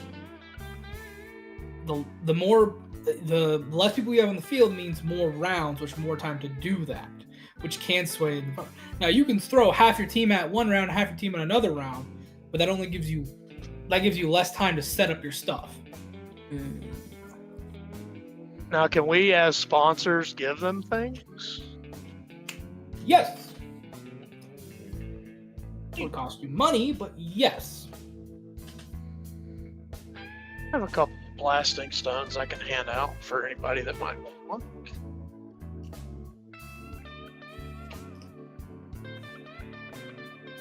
one. Because flashbang, think fast, chuckle nuts. So the way it works is you either can pay to have something they have on standby be given to them, or if you bring in your own stuff, you can have it handed into them. Now, if you bring in your own stuff, they are going to check it just to make sure it's not a gun, basically. Other than that, they really don't give 2 cents down there. You could literally give them like performance enhancing drugs, and they'd be like, just doesn't let them. Just is it a gun? Might mimic a gun effect with their body, but it's not them having a gun. Perfect. I love that. Oh, they can spit seeds faster than a machine gun? Nah, they're fine. Oh, they have a Tommy gun? No. Since Gorsh is still right here, they haven't left, right? No, I'll say no. They have not left. I'm going to under the table slip Gorsh 2 blasting stones. Very well. I am going to summon a waiter as Alice. Okay. Do you have any? Yes. Can I get a firecracker and a bag of fentanyl, please? Yeah. A firecracker and a bag of fentanyl. Yes, ma'am. That will be Let's see. The firecracker is rather easy to cure. The bag of fentanyl. How big of a bag are you wanting? Enough to drop a large person. Enough to start a riot in a city? That would cost you about. That's a very useful drug the medical guild takes. We'll say 100 platinum for a small 1-dose baggie. Jesus Christ. Are blasting stones ammo or? They're all chemical items. Hi, God here. Drugs are expensive. Yes, I know that. I will. Especially if you want I pure think everybody fentanyl. does. I'll pay him the 100, and then I'm going to put the firecracker in the bag of fentanyl and just hand it to Osen and go, you know what to do with this. He looks at it. Do I snort this? No, you light the firecracker on fire, you throw it at a person, and then they overdose, you ass. Holy shit. Is that allowed? It's to the death, I would hope so. Otherwise, what is the point of to the death if we can't make people roll around on the ground after having a very powerful drug used for surgeries? You're allowed to do that. You just cannot shove it up the rear. That's the only rule. Because that's assault. No suppository style. No, that's sexual assault, and we do not allow that on the field. By the way, no sexually assaulting, or you will be shot and killed on the spot. See? We do have decorum here. Hear that, Alice? Fair. Other than that, you can be a cannibal. We allow it. Actually, there's an old lady here that'll pay you good money if you make it entertaining that way. Where is Granny Helga? Oh, yes, that lady over there that looks like an old crone but is a human. She'll pay you. She'll bet heavily on you if she thinks you're a cannibal. So Jebediah must be making bank off of her. I believe she is his sugar mama. She's just wearing a Jebediah #1 fan t-shirt. She's got the little flag and the it's literally- binoculars. It's just Let's a go, Snake comical. Daddy. It's a comical depiction of him just having a bulge in his throat of him swallowing down his latest prey. Now, I need to ask first. Are you wanting to do the 3x... Because it sounds like you want to do the group stuff. So, are you wanting 3v3 or 2v2 at a time? I need to ask this before I start putting all the stipulations and the other things in. Okay? 3v3. 3v3. 2 votes for 3v3? 3v3. 3 votes for 3v3. Does that sound Yep. like we're doing 3v3? Yep, that's where my vote was. That's good to me. Okay.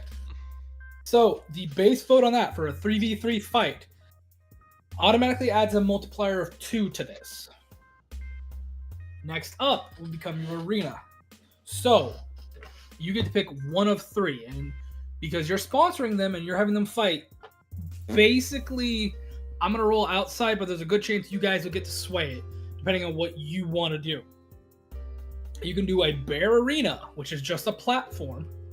You can do basically a pit arena, which is some of the floor is out, so there's a good chance of falling. Or you can do a virtual reality arena, which is a custom arena they have to use these guys to fight with.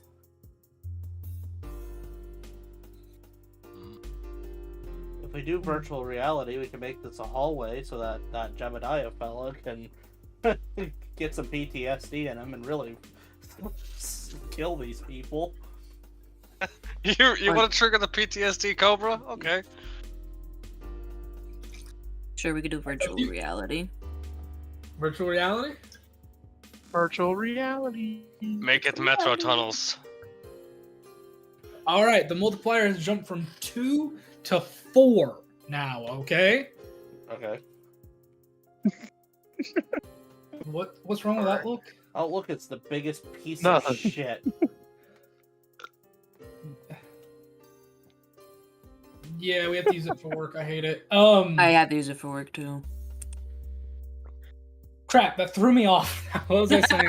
You just picked virtual. Multiplier of Sorry, 4 now.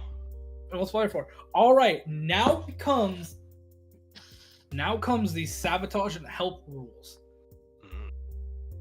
Do you wish to allow the enemies of whoever you're facing to be able to set up debuffs and traps.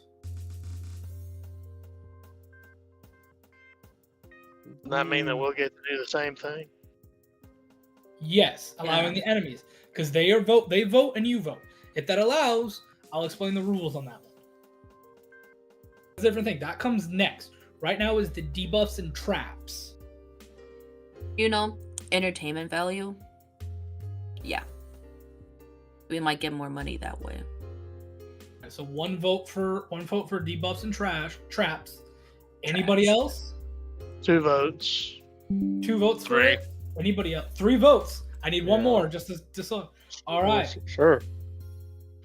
Next up, buffs and healing.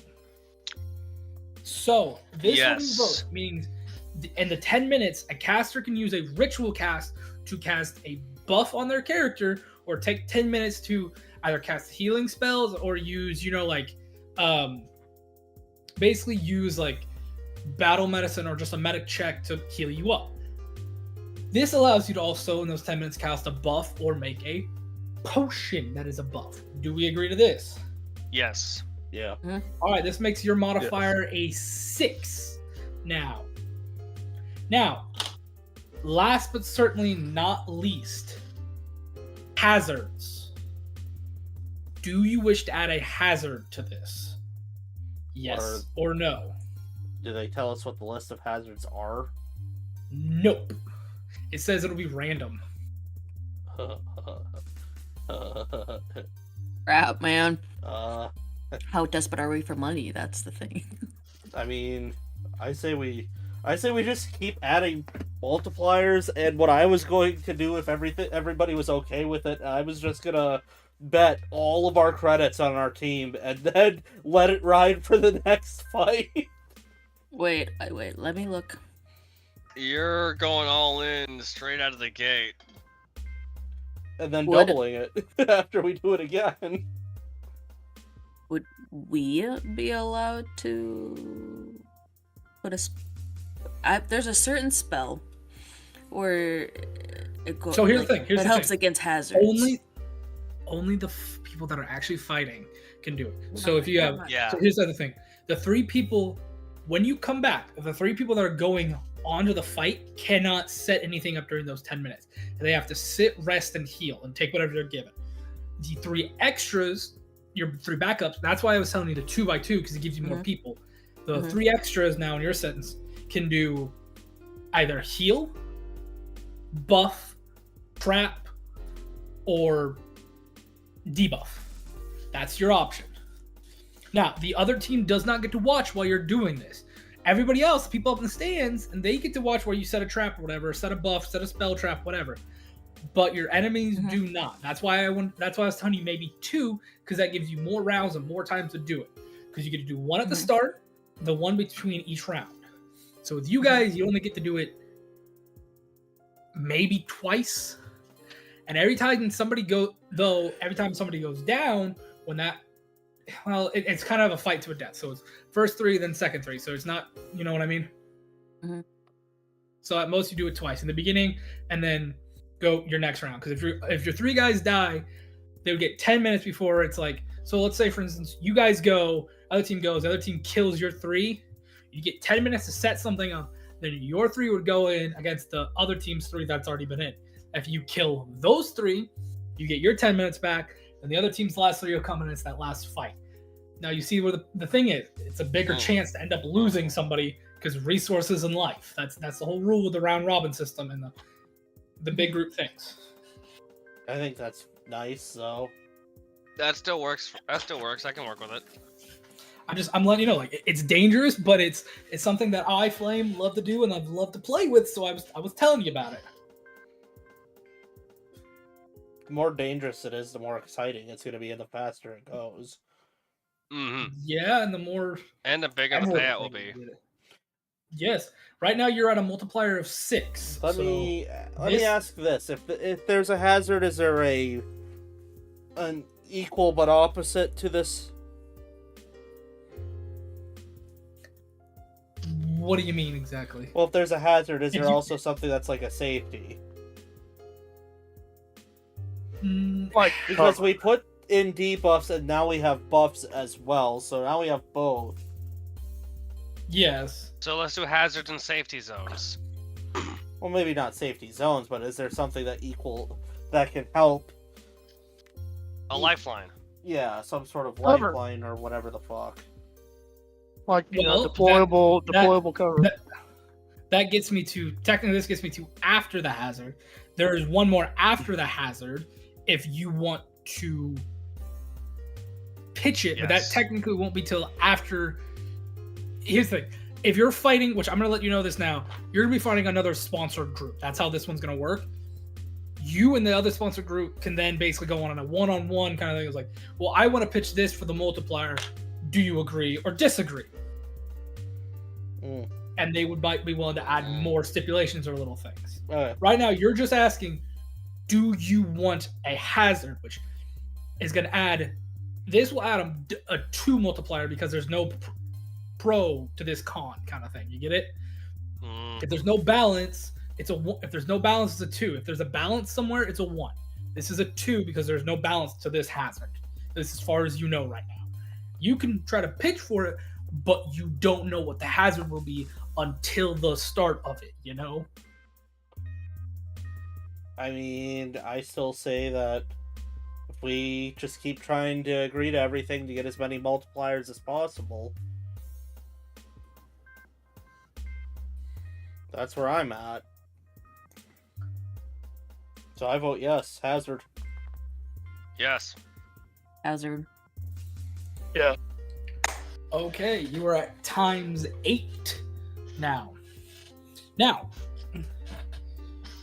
you were now told, here comes the last thing, and we're jumping around a little bit, private rules, private bets. Basically, if this was one-on-one, you could be like, all right, my guy's facing your guy, but this is a group.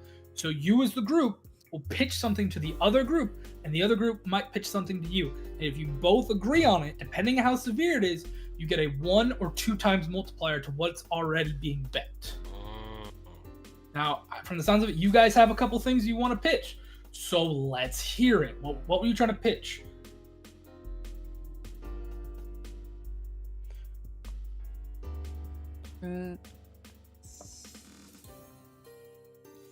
Oh, everybody speak up at once. Well, it's like I I was about to say. forgot now. I just wanted to pitch the one spell, but if I can't do the spell, that's fine. We have to pitch Are it. you wanting to Nobody pitch? knows what the hell you're talking about. Yeah, you've got to pitch it. Oh. You as your character have to talk about it. This isn't me being like, oh yeah, just this. I want to do it. Like, no, you have to say it. It's like scan environment, and it pretty much buffs them against hazards environments. But I believe it's only like towards one person.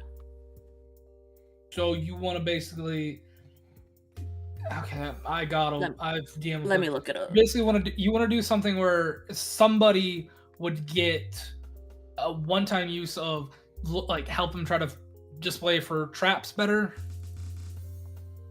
Environmental endurance, that's what it is. Ping. Well, there's a couple versions of it. Like, there's one that can help you against dangerous temperatures. There's ones that can help against radiation. It's like, it depends on what kind of environment.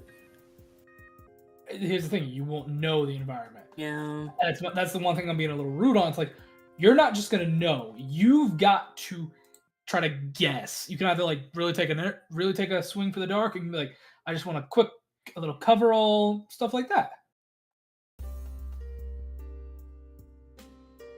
I'm looking at the description of it. It wouldn't be good. It sounds like I would need to be in the battle, and that won't work. Never mind. Okay.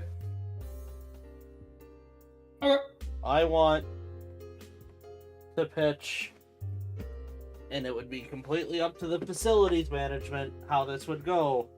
But there are syringes in various parts of the arena that are either going to harm you or they're going to help you, and they're not labeled.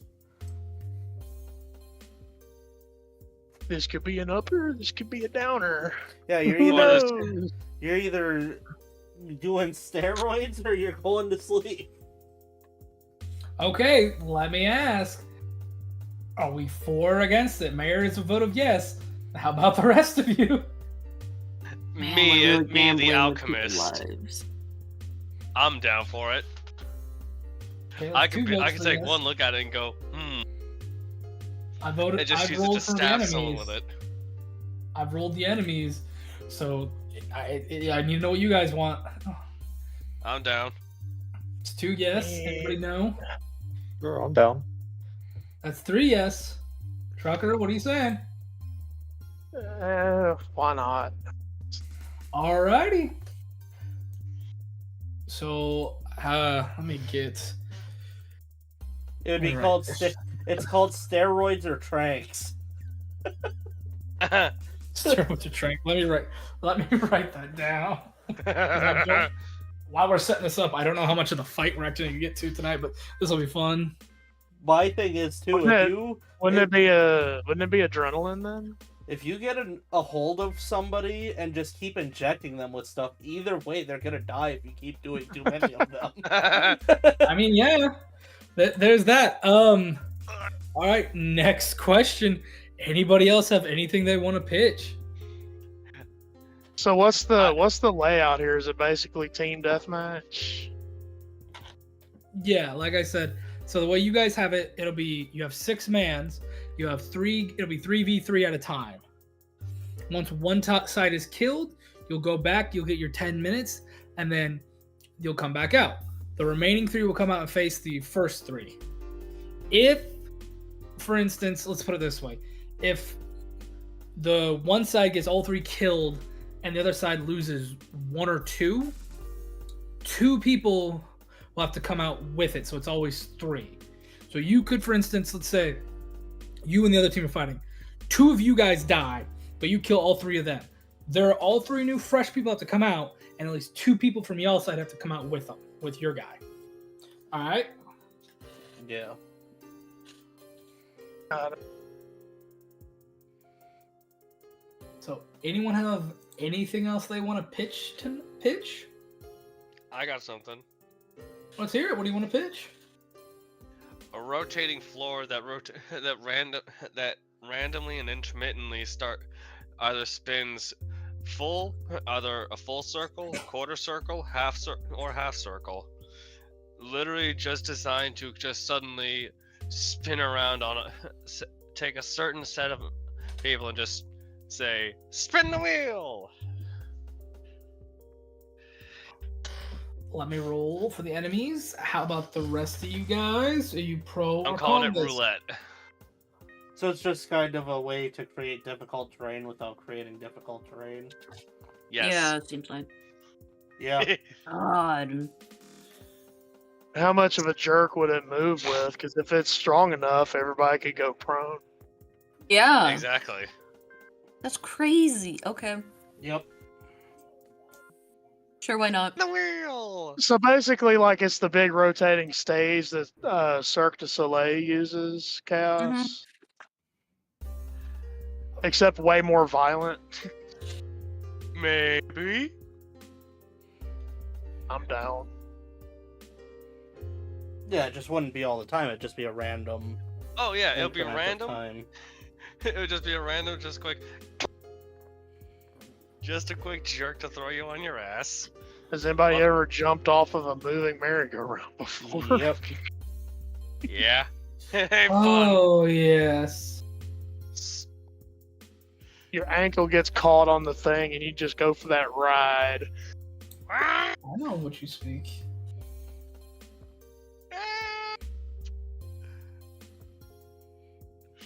Either that Alrighty. or you're on the swings and you go to jump off, but your belt loop gets caught in the hook on the swing. Oh. Your enemies agree to this. Oh no. Does anybody else have something they pitch? No, I feel like This we're is going through gonna- enough already. This is gonna be the most unhinged. What the fuck? I can tell you right now, Flame does not have a map designed just like this, so there's gonna be some theater of the mind shit going on. But This what I is have like- designed and what I've rolled for, I think will be fun. Oh but yeah. does Does anybody else have anything they want to pitch? I guess. I'm It's good. Anything gonna be else? the weirdest. I posted my unhinged bit, and that's all I wanted to do. Question. What's the floor made out of? Is it like gonna be rough, or is it gonna be? You don't know. You guys pick three. You guys pick the virtual reality stuff, so you don't know. Crazy. That's the fun of the virtual reality. It's completely random. Random iFlame weather already rolled. effects. iFlame have already rolled for it, so I know what's going on. Plus the hazard I rolled for, and I know what's going on with the hazard. So you wait, don't. you just want and random it's gonna weather? be fun. Drucker? You don't know. No, that's what I'm saying. If this is like, if it's all virtual reality, random ass weather effects. I mean, I don't know if weather is exactly the thing, but I think you'll like what I am gonna do. What I've rolled for this. I picked some stupid stuff, and I think you're gonna love Okay. it. I'm down. I retract my statement then. I mean, if you want like random, like, No, no. here's the thing: fine. you could ask for random things too. Smash ball. Anybody else? Final Anybody else? smash. Anybody else have something they want? A smash ball. You didn't How- hear me I guess say what- that? I Oh, heard I you heard. say smash ball. What are you wanting with a smash ball? What do you? I don't know what to do with a smash ball. I'm sorry. Let it be like a random weapon drop. Whoever gets it gains the equivalent of frickin' There should be this little ball with wings that zooms around the arena, and if somebody catches it, no matter what is going on, they just automatically win and the other team loses. The other team vetoes that. Even if you all voted for it to be a tie, no. No, they say no.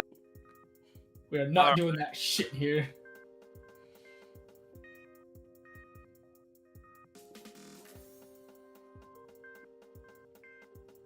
If it's VR, then the Smash Ball would essentially enable the equivalent of just turning giant size. Alright. Do you guys have anything else you want to pitch? Because they might have something they want to pitch. So I'm just gonna ask you. I'd rather hear what they have to go through. I've already done enough. Yeah. Yeah, They- I'm they wish- satisfied. They wish to pitch 20-minute breaks, not 10-minute breaks, which allows for double of everything. Yes. Yes. Yes. Okay. Okay. Alrighty. I'm writing this down. They were looking at the list of things we were suggesting, and they were probably just like comically guys are- sweating bullets, going like, "What the hell are these There people may have been on?" there's These guys are flames like high. I set this. There are things I have set that I'm gonna ask. So I love that you guys asked it because it was an idea. Basically, they want to pitch what's known as last round, no healing. Sudden death, basically.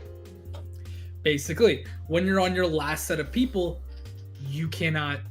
So basically, like, if it's your next bout, so basically, the way they explain it is like, if one side kills the other side, and then you get onto that last side's group, whatever remaining from whoever like remaining from that first fight cannot go back and heal. So like if Korsh and whoever takes a bunch of damage, but they end up to kill the other team, when they go back for their 20-minute break, they cannot spend that time being healed by anybody.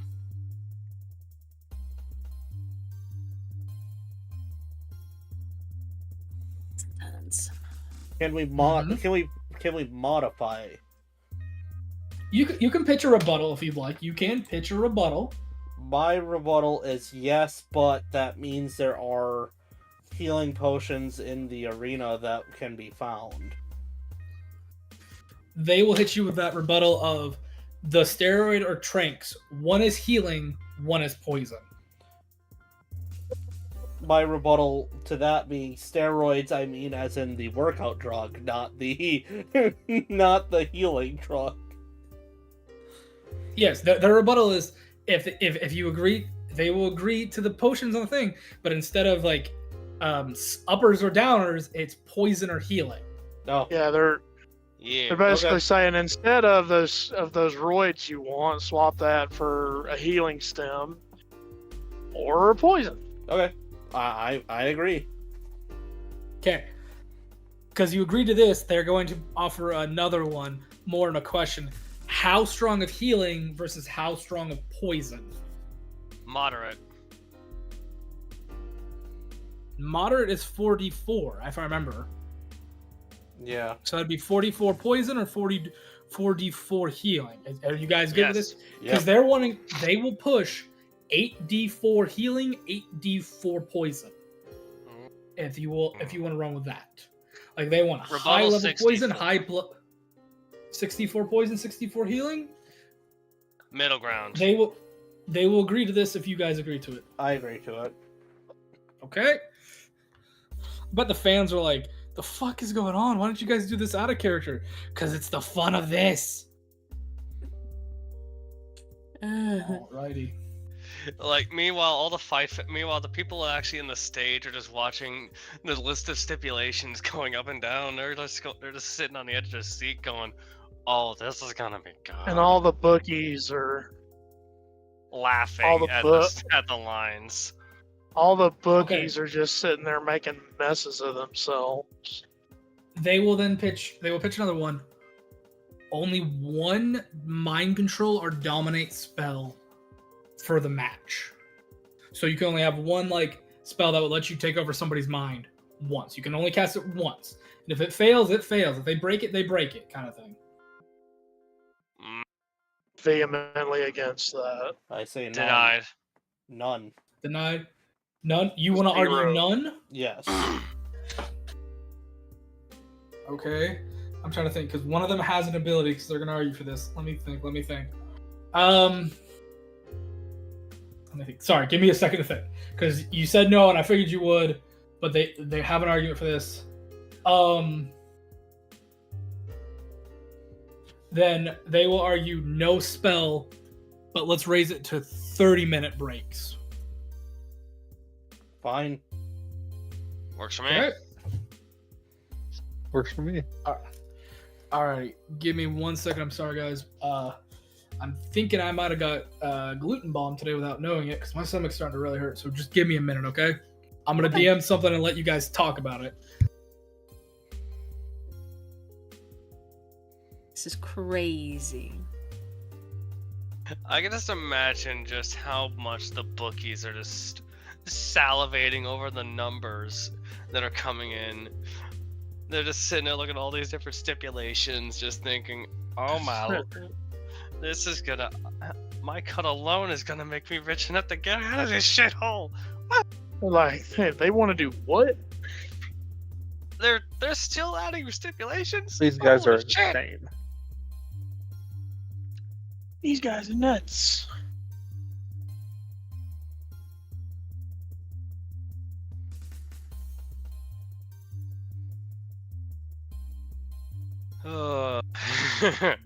Crazy. Honestly, I don't care if we don't even get to the fight itself. Just setting up this match is gonna be hilarious. I kind of want to fight. Well, I understand that you wanna fight. I want to fight too, but just imagine how far we can take the ham. While Flame's off doing what he's doing. I watched Trigun for the first time in a long time yesterday while I was home doing house chores. And for the first time, I got touched by my guntism in a very specific way. How? Because I was like, hang on, how many does she actually have? And how heavy would that jacket be? when in regards to Meryl Derringer Strife? And the answer is she has 50 double shot Derringers in her cloak.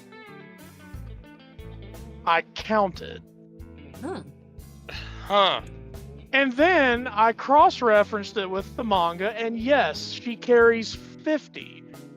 Now, here's where I went a little off the deep end with this. I actually found a company that makes a double shot lightweight Derringer called the Honeybee, and it's chambered in 22 Magnum, which is what hers are chambered in. One of those weighs 17.5 ounces. Oh, hold on. I Flame just DM'd us the stipulation. Sorry to stop you, Trucker, but It's alright. What is it? they want to pitch one starting high-grade explosive for each side. So they want big kabooms. Yeah, why not? Are we just saying yes to everything? It's 10d6, people. We also get one. Yeah, we get one too. Did you not hear the part about us getting one too, Thunder? I guess. One high-grade explosive per side. That's dangerous. But you know what else it is, Trucker? Fun. Awesome. Yeah, what if they screw up setting theirs off and then we just throw ours at them and that's it? Yeah, they wind up misfiring and it just explodes on them. What if theirs is like Noble 88 and it actually just kind of ignites on its own and blows them up instead? Any magic? Anyway. Any magic off the table? 17.6 ounces per double shot Derringer for the Honeybee, so I did the math. Meryl is walking around. Alright. They ask for no necromancy. Well, yeah, that's that's an fine. easy one. No I don't think any of us can do Any magic off the necromancy table. anyway. Ominous magic off the goes table. line, but he doesn't do necromancy. Like, actually, no. Okay. Yeah. Meryl's walking around. If she was on Earth, she's walking around with 54.6 pounds of Derringers. But she's not on Earth. She's on Gunsmoke, and Gunsmoke has 1.2 G's of gravity. And then I went and did that fucking math. You know, she's walking around with 63.3 pounds of gun and a cloak. And you know what's even stupider? That's just the guns. That's not the ammo in them either. Meryl might be small, but she's fucking jacked. Okay, I'm back. I am so sorry about that, guys. That's I was okay. in there I was fighting for my life. Being a celiac fucking sucks. God, it sucks. I don't think I could do it. It hurts a lot because almost everything has fucking gluten in it. And if I make a single mistake, I'm wanting to die. So no necromancy, and each side gets a 10d6 explosive. Giga grenade. Question. From Answer. like being, because we're up in like the high like bleachers or whatever, and to the ground. Yeah. How much like area do you think that's away? Like 120 feet? Like From you to the wherever this is gonna be at. yeah, the arena. There. I'd say like over 500 feet. I'd say probably like 500. 600. I'd say 600.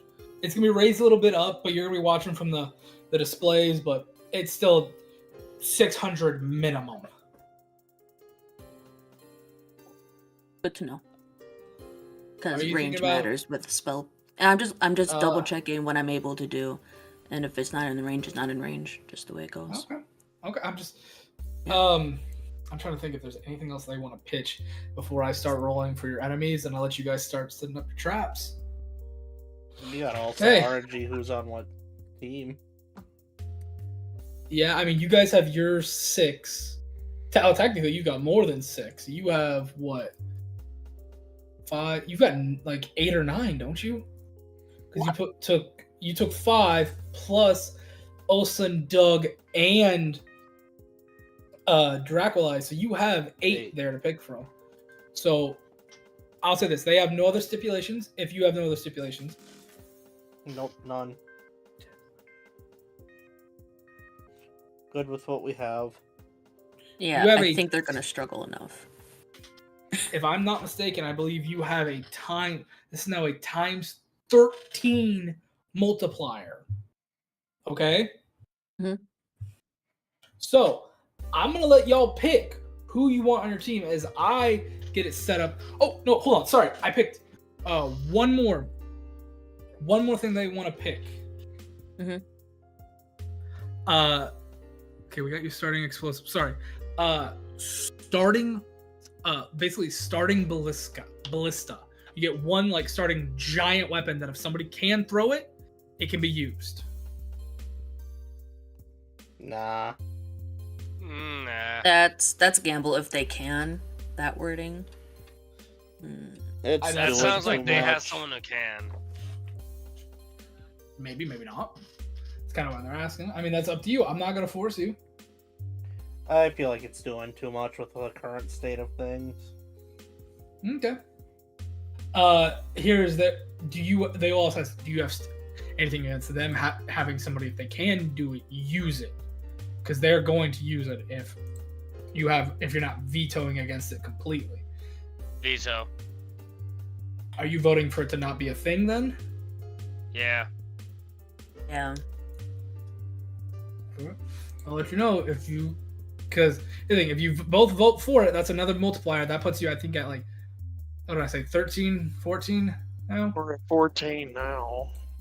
Yeah, if you vote for this, that puts you at a multiplier of 15, which I think you guys can end up making a lot of money, but you can veto against it. It's just another starting item. I'm just letting you know. Yeah, I don't know. I'm fine without it. I'm fine without it. I'm fine without it. Okay. Are you voting though to have it like not allowed? Though is my question then. Not allowed. Not allowed. Yeah.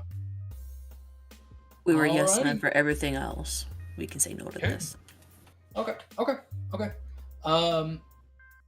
Then they have nothing else. Apologize to the audience. It probably will be, we might have one round or might not even get it through a full round, but you're going to see a lot of setup, a lot of stuff here. I'm going to try to get to some of the fight tonight. If we don't, apologies, but I do think you like what's going to happen because this is going to be stupid fun. So, you guys decide who are the 6 you want in, who are your front line, who is setting up spells and traps. Because I'll let you know, if you have snares, that counts as a trap. A spell has to be set in a spot. Now, would you guys like to see the map? Yeah.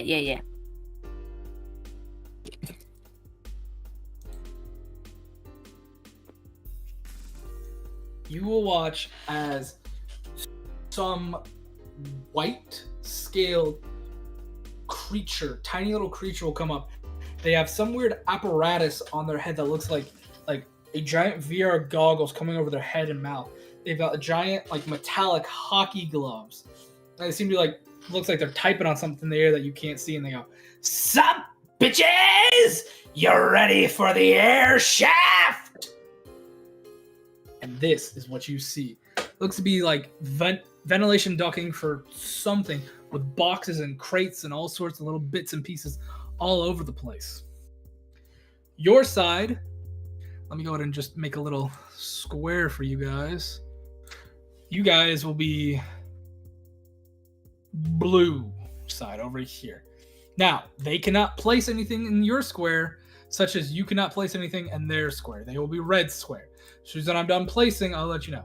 Now, let me know where you're wanting this thing, because I have to ping it, okay? I'll have to put like a little something down to let me and you and the audience know that's what you're doing. But first, pick who you're wanting with your crew, because I'm still getting their setup for you guys, because I'm still getting that all set up. I say we send in everybody that is not Dracula and Dog, personally.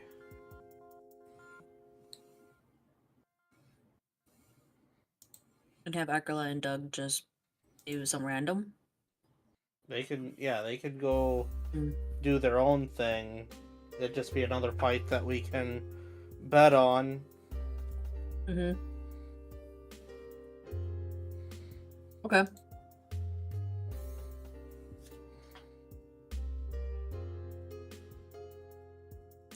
So okay, 'Cause so I then don't- that I'm means not- you, Not hearing I'm not sure anybody also else would- saying anything.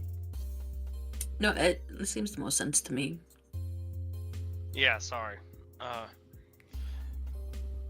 So that That leaves works. me and Hunter's custom character, Korsh, Olsen, and the dwarves. So then you can RNG who's one dwarf, one human. Oh yeah, and then you can RNG who's teamed up with whoever out of that list. You can also ask them what they do if you want more information too. Don't be afraid. I thought they left. They're still around? Okay. Well, you can basically this is more like above game things. You can ask, like, basically now that they're on your thing, you get to look at like their stats. What Oh, are you okay. good at? Yeah, what is dear Isabella good at? Or Isabella is Elizabeth, sorry. a cleric with a light hammer and a clan dagger. She is good at healing both magically and medically, and she is good at more of a backline, keeping people up when they come back. Okay. So you want to And put what's- her and what- with heavy hitters. Mm-hmm. Oh, sorry, you guys should be at 15 times 15 modifier, because I remember the no heal. Oh no, 14. No, 15, because technically the no healing on the last round, and then the stimulation to the thing. So this is a times 15 multiplier.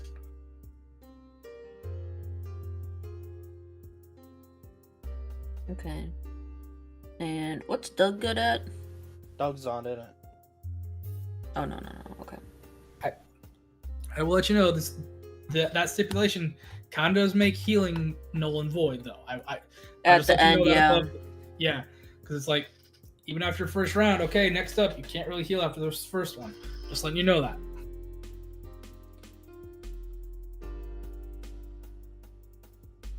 Could still do other things. Yeah. Yeah. Now, Yeah. what were you asking? Who's good at what? The other guy. I was asking about Doug. Doug? Oh, your Minotaur? I Doug sponsored him. Doug is a good, just down to earth sword fighter. Long sword and great sword. Pretty strong, good at charging and bashing into people.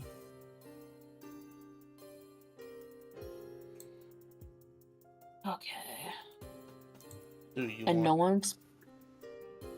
do you want to sub Doug for the lady then? I think maybe, yeah. That'd be up to anybody else. I don't have any strong opinions on it. Again, she's not that useful after the first round. It seems. I don't know why nobody else is saying anything.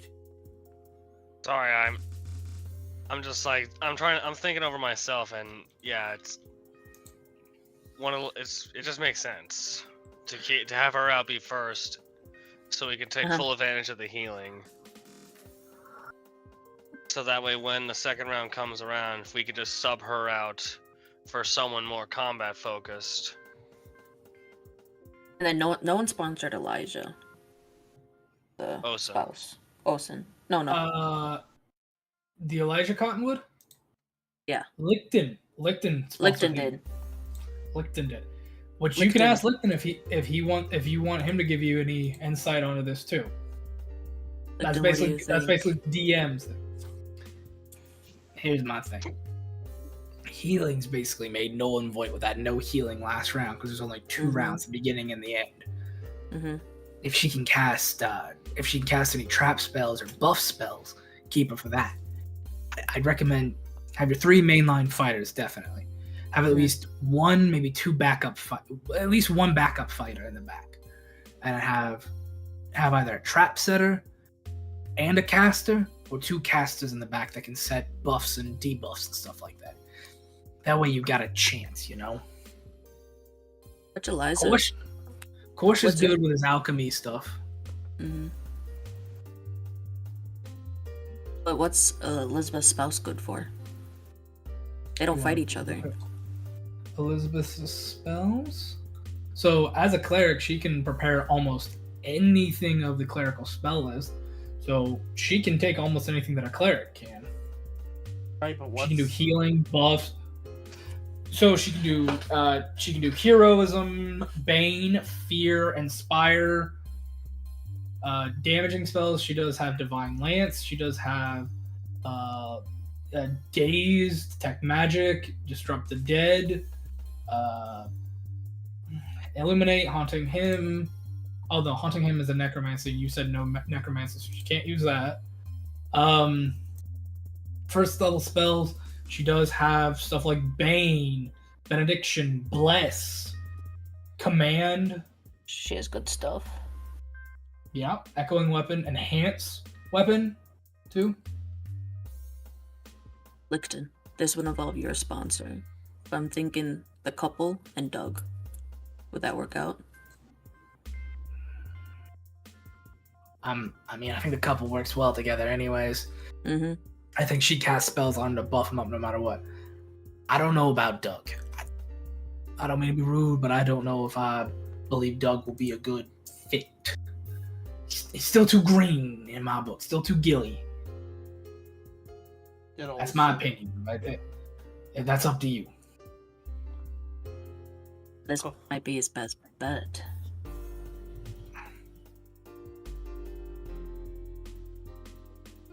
He'll acknowledge it, but I think he's gonna go with the 3 he said. You want that to be your backline? That's Yep. up to you guys.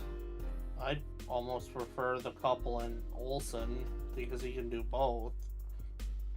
Yeah, I prefer them and also. Oh, forgot Olsen, yeah.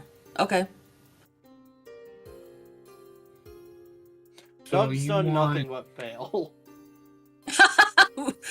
Wow. Okay, just come out I and mean, say it. yeah. You said the I'm quiet trying- part out loud. I'm just trying to give That's on everyone you, here a I'm- fighting chance, but okay.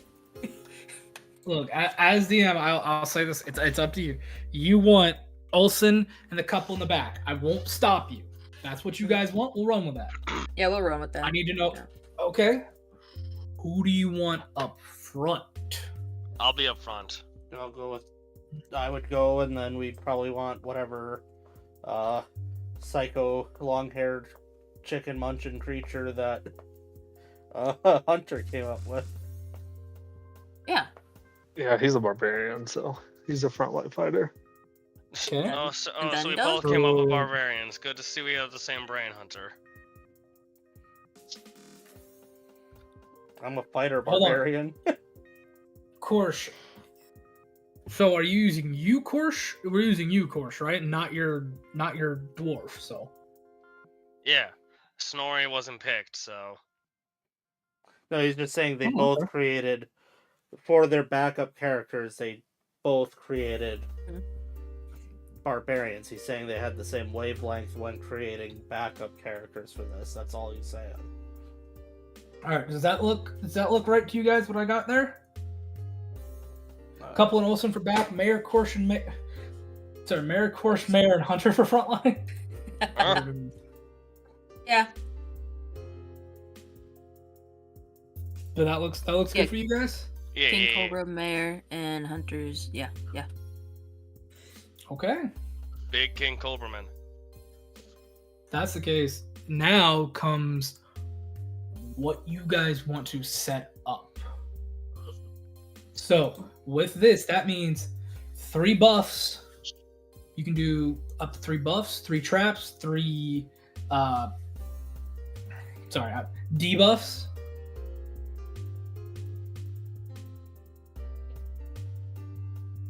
And that is what you want. If you're locking in with this, I'm gonna let you do it. But remember, the fighters, the people that are gonna be the front line, cannot place buffs or debuffs or traps. So, Korsh, Hunter, and Mayor's Guy, you guys basically just have to sit and let your 3 back guys do it. That's fine. Easy enough. I don't know. Do we just want to do traps right away? We don't get to have a Here's the thing. say. I guess. Yeah. I mean, here's the thing. I'll let you guys pick what you want them to do. Those of you that are sponsoring the character can pick to either place a trap, place a spell. I'm sponsoring Your guy, Osen. which does not get to say. So, oh, you are sponsoring Osen, so you can do that in the background. Do you want him to place a spell, or do you want him to splurge and get a trap? Because I'll let you just say you get a trap if you want to get a trap. If you won't, look at the snares. Look up the snares on Demiplane, and I'll let you pick something of 5th level or lower. I'll let you place. I would I'll have- place a buff somewhere for us. You want to place a buff? Yeah. He cannot cast those kind of spells, but I will allow you to buy something if you would like. That would be 10 gold to buy a buff. Are you wanting... What are you wanting? Are you want a spell or a potion? Potion. Okay. Go ahead and look at the elixirs and see what kind of elixir you want. Level 6 or lower, okay? I'll let you pick this.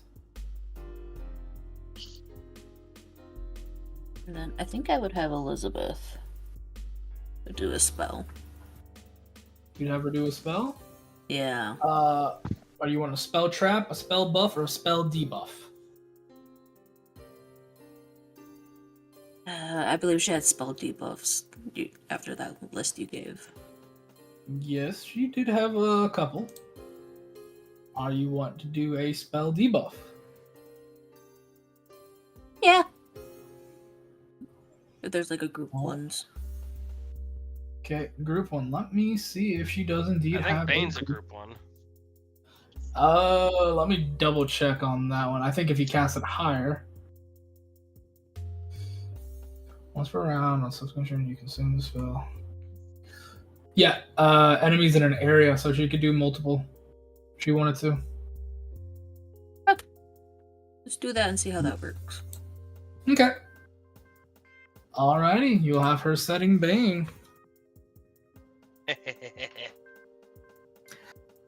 Mayor, go ahead and click on here where you want that basically that potion to be, so I can set a little token there for you. Let's put it here.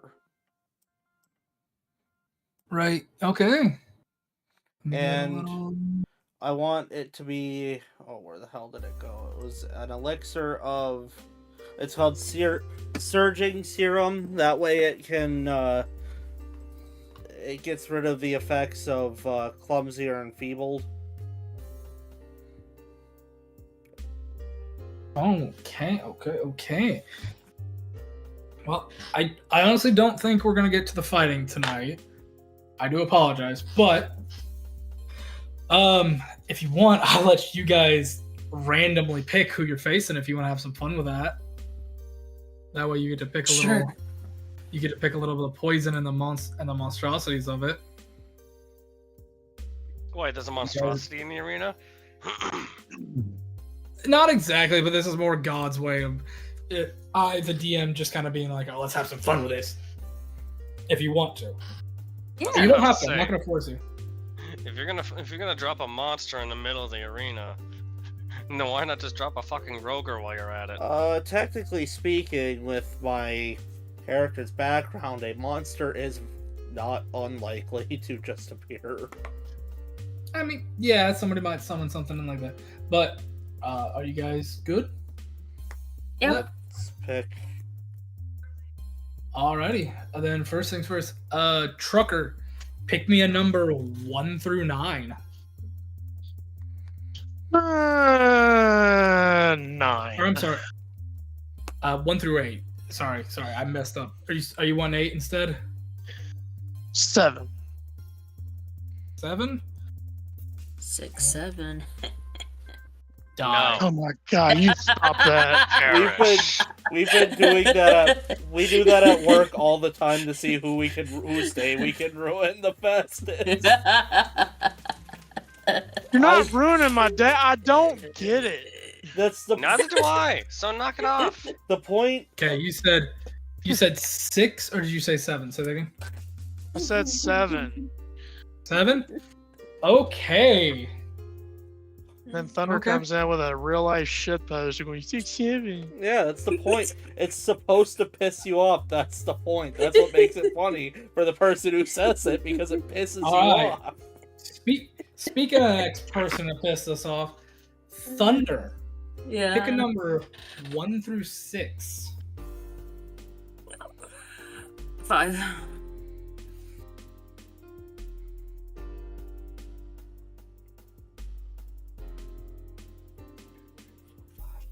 Okay. Mayor of SpicyTown. Pick a number 1 through 5. 2.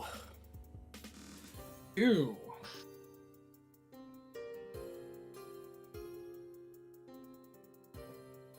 Okay. Hunter, pick a number 1 through 4. 4.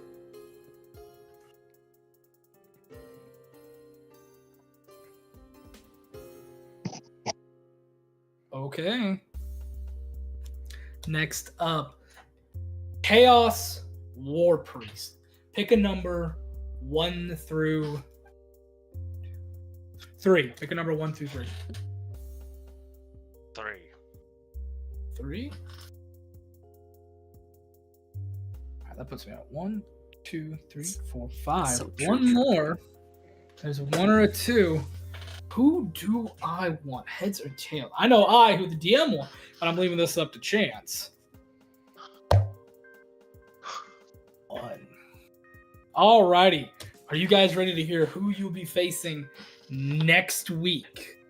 Yeah. Okay? Because after I set this up, I mean, we will start next week. Sorry, guys, I know, but I think you're going to like this. Are you ready? Yeah. Mhm. Tell me. First things first. Number 1 is Z350, the weird humanoid mechanical monstrosity. Oh. So Next the up Omega is- wannabe. Gotcha. Next up is Kindoa McDull, the gnome. After that is Glycia Lindolan, the fetchling. Okay. Then you have Yensoku, the kitsune. Oh no. Then Dalton Whiskers, the rat folk. And last, but certainly not least, you have Boom, the goblin. Hey. And that is who you guys will be facing next week, as iFlame will be setting up what they're setting up. Now remember, guys, 30 minutes, so those of you that are setting gets 3 traps or 3 whatevers. So Mayor, you technically still have 2 more booms. I'll let you put 2 more of those potions out on the map, basically, if you want.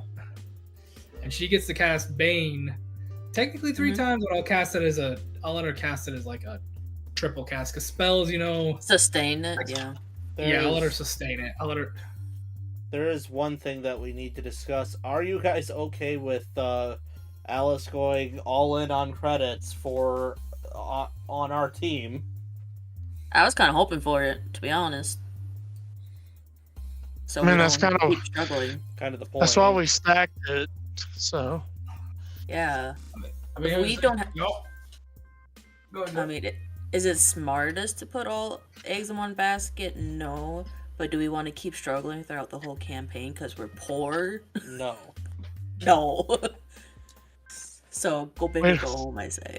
we don't want a dude in a really big, obnoxious hat to come around and go, "Oh my god, look at the poos." I know, right? And here's the thing. Remember, you guys are wanting credits. I'd have to double check what I said my credit conversion rate is. What is my credit? Well, Speaking of We which, would does that just- character exist in this Leviathan Mayor? That's up to Flame. What? There was a porn He's hater. probably on this. He's probably here on the silver ship with you. I think it's I think it's like 1 gold. 100 gold is worth 1 credit. I have to double check, but I think it's either 100 or 1,000. I'll have to check one of the early episodes. Well, I was just No. gonna take all of our credits to begin with, and not bet anything. Oh, else. you want to bet? You want to bet Yeah. credits? Yeah. Okay. Yeah. How many Yeah. credits are you betting? 'Cause All. I have to roll to see how many credits these people have. You want to bet? Okay. You currently have. Let me look at it. 7,500 credits.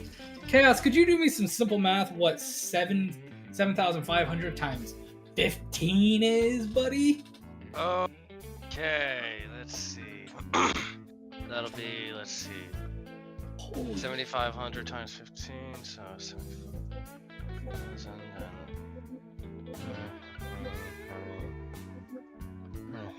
112,500. Whoa. Yeah. Just as I finished, man. Just as I finished counting myself. That'll Go be ahead enough. and now. Go ahead and do. Add 2,500 credits to 7,500 credits. That's 10,000. What's 10,000 times 15, boys?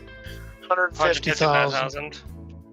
If you win, you get 150,000 credits. Then we can build our shit. We can finally have rooms. You know. Well, we Not can only that, build our fight pit. but you might, yes, you'd have more than enough to left over to maybe, if you start touching the second levels, you might be able to afford a second level room right off the back. Yeah. So, Ominous gonna have an attic, and he can hide in it. are we down for this? Yep. Yeah. Yeah, I'm Go big or go home. 10,000 credits is how much is on the line, basically. Now, Mayor, go ahead and ping on the map 2 other places you want those you basically want those drinks or those potions left, okay? We'll do this one. Oh, What? not you. Ping the first one, ping that other one. I'm sorry, Trucker scared me. Cramp. Oh, Trucker, I'm sorry, bud. It's the toe, huh?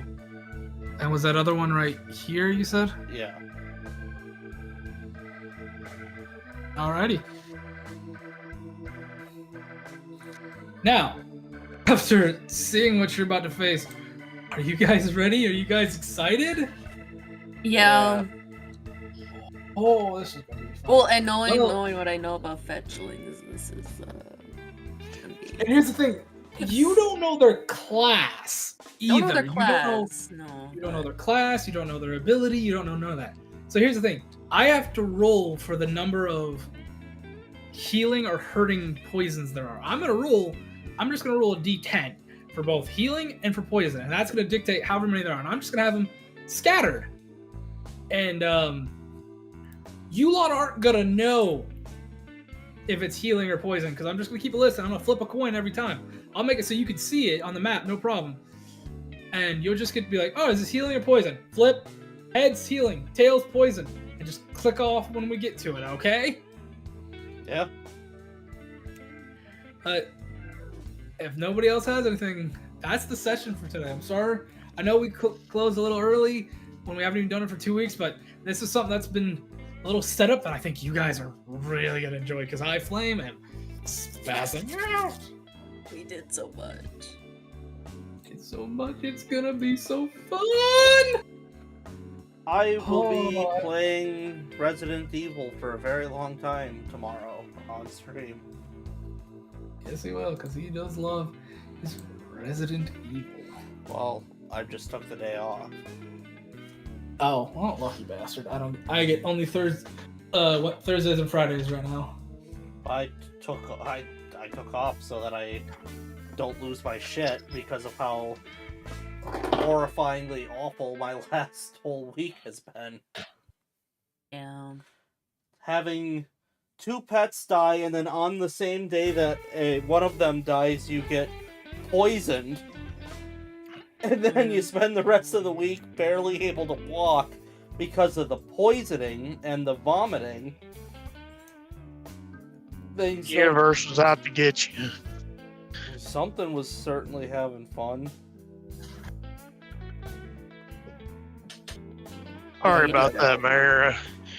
I didn't mean for it to sound like I was yelling at you. Oh, you just started yelling. I was like, what the fuck could you possibly be yelling about? Well, that muscle that wraps around from like your upper thigh around to the outside of your hip just decided to go, I'm gonna cramp. You're dehydrated, probably. I'm drinking so much water, I'm like borderline worried about water toxicity. But are you drinking your electrolytes? Yes. That too. Okay. I tell Mayor this too when he has leg cramps. I take supplements in the morning because I'm there you old. Is that It's all bullshit. I drink whatever I want and I end up fine.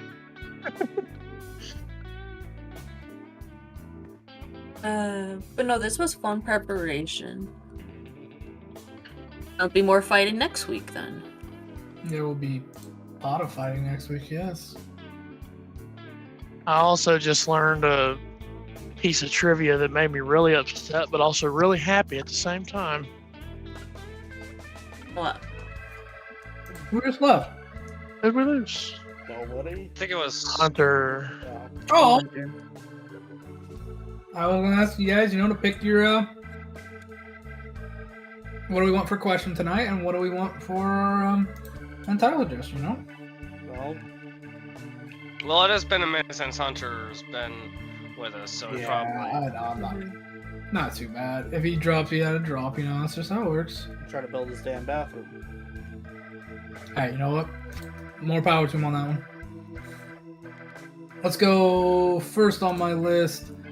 Chaos Warlord.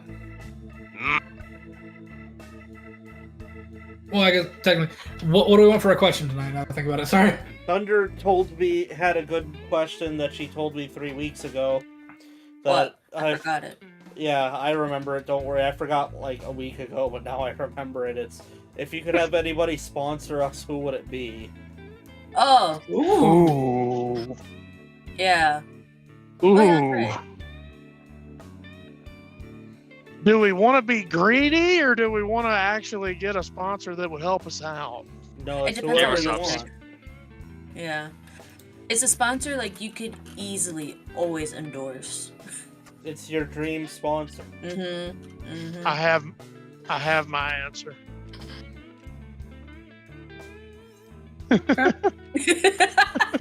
That's good.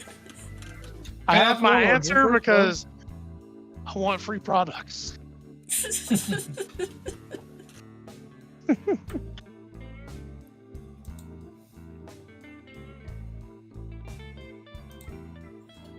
Chaos, who you got, bud? Gamer subs. Ooh, Yeah. Gamer subs. That'd be a good one. Secondary question though, what would our flavor be if we ever get a flavor?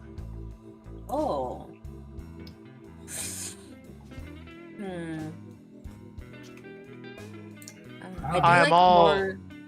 I do like more sour flavors. I'm all in favor of them trying to synthesize Mayor's soda fountain bomb that he used to drink. Why what? Like, yeah, back when I first met you, you had this thing where you're like, you get a little bit of every drink at a soda fountain. Oh, A graveyard?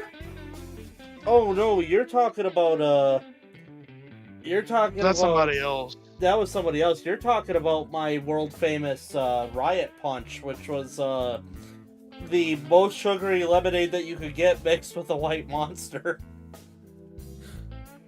That would be our flavor. I was thinking something more along the lines of like this. It's gonna be a little stupid, but the what's his name? Smitty, his flavor, good. Good. That's like it's like a summer ice pop kind of a flavor, isn't it? I've only ever had it once, and it was a sample pack. I don't know. But title suggestion?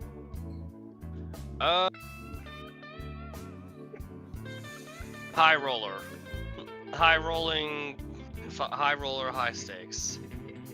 That's good. I do like that. Because I've been drinking one of the Goon Squad flavors, Grandma's Ashes. What? No. What? All right. Next up. Grandma's ass. Nope. We're gonna put a stop to that right now. Mayor SpicyTown. I love that. It's Man, blueberry. I want one that's both practical and morally questionable. I want Spirit Airlines. What the? Give me give me the company that gets in a lot of trouble with the Federal Air Traffic Control by constantly ignoring stop and go orders. I want Spirit Airlines, the Waffle House of airlines. No, I want to know. They're the Waffle House of airlines. What more do you need to know? There's another statistic about them, but I don't think I could say it on air. There's so many videos of the air traffic control saying, Flight 417, what are you doing? There's a ground order. Yeah, but there's not a flying order, sir. Take it off in the middle of a fucking hurricane. No! Tower, this is Spirit Flight 417. We got shit to do. Proceeding to runway 1. No! What are you doing? But, You just hear a champagne bottle cork popping in the background. We're taking this bitch off. well, you don't hear any of their planes going down, do you? But No. Christmas, brother. but I would have to say for a title suggestion,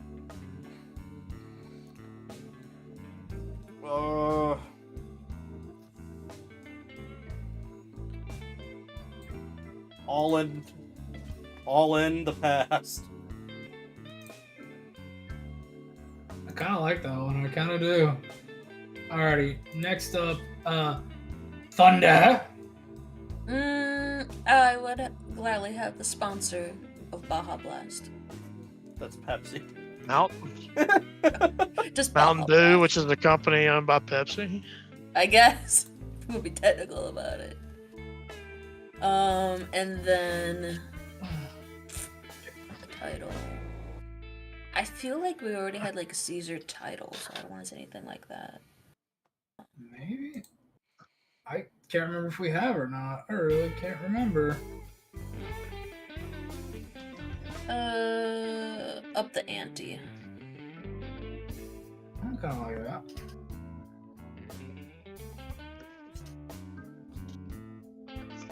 Okay. That's it. All right. Last but certainly not least, Trucker. Trucker, what about you, buddy? Beretta. The water? Oh, Lord. What? No. The water filter? That's Brita. That's Brita. Oh, they sound the same to me. Okay. No, that's my shit posty answer. But if I'm going one that's in line with what we do, Kraken. Oh, the dice? Kraken would be great. Yeah. I've been jonesing for more dice. I just can't justify the expense. Yeah. I just looked longingly. I even looked at Kraken recently. And I'm like, I can't. They do more of the like 10 dice than they do the 7 dice group. Yeah, they on 7 dice. they do full sets, and 10-piece and 14-piece full sets, and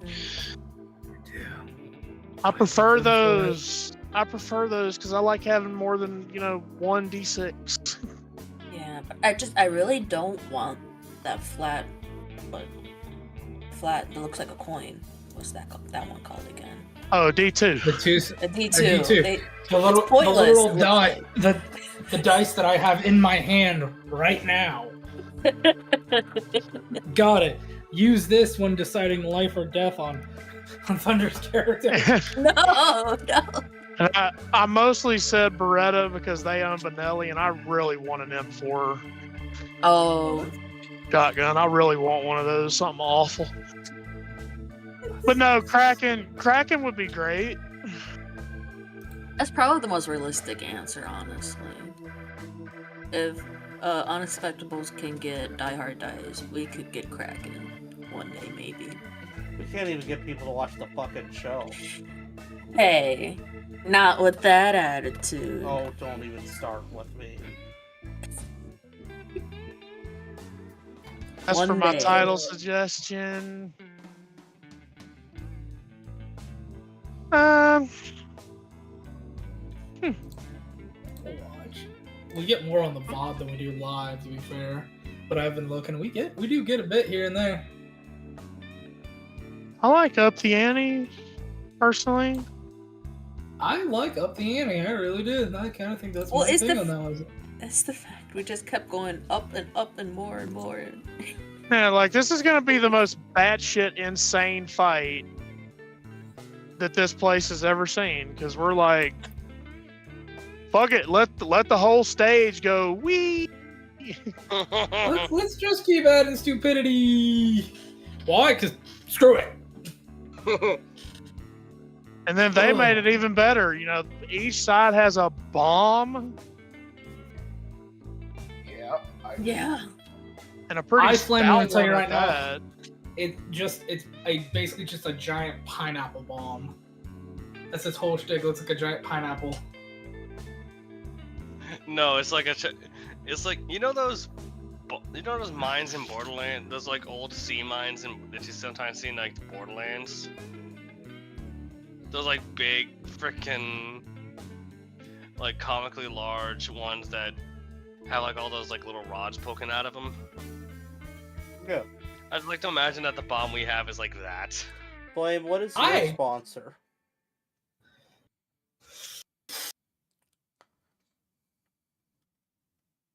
Glass Cannon Podcasting.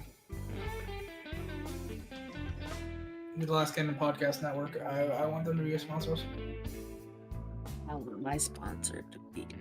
I'm not gonna say it. You guys had a visceral reaction last time I said it, like 20 minutes ago. What? Are you talking about Baja Blast? I'm talking about 6-7. I could be sponsored by that. There is an But entertainment company called that. They have a it's there. mascot called Mr. 6-7, and it looks as stupid as you can imagine it does. Oh no. Yeah, I'm not gonna ask questions. That's crazy. I can't wait for you guys to see what my what the hazard is. That is gonna be the most fun to me, in my honest I'm opinion. scared of that. Yeah. Cause like I was looking at that like months ago. I was looking at the hazard thing, and I'm like, well, how does one go against radiation? Random electrified water puddle. Alright.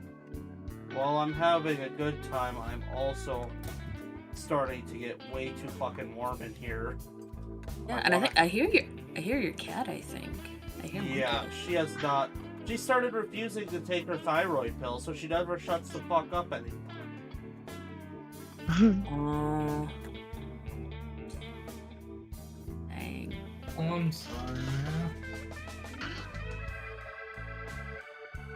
Yeah, I've got a lot of thoughts about all that. Yeah. Yeah. It's tough. But okay, yeah, if you need to leave for the cat and all that. Oh, I'm not leaving. I can't talk about this. No, I'm Yeah. roasting to death, and I don't want to be on air anymore because now you're bringing things up that I've got a lot to say about. Okay. Off air, adios. Adios. Goodbye, everybody. Bye. See you, everybody.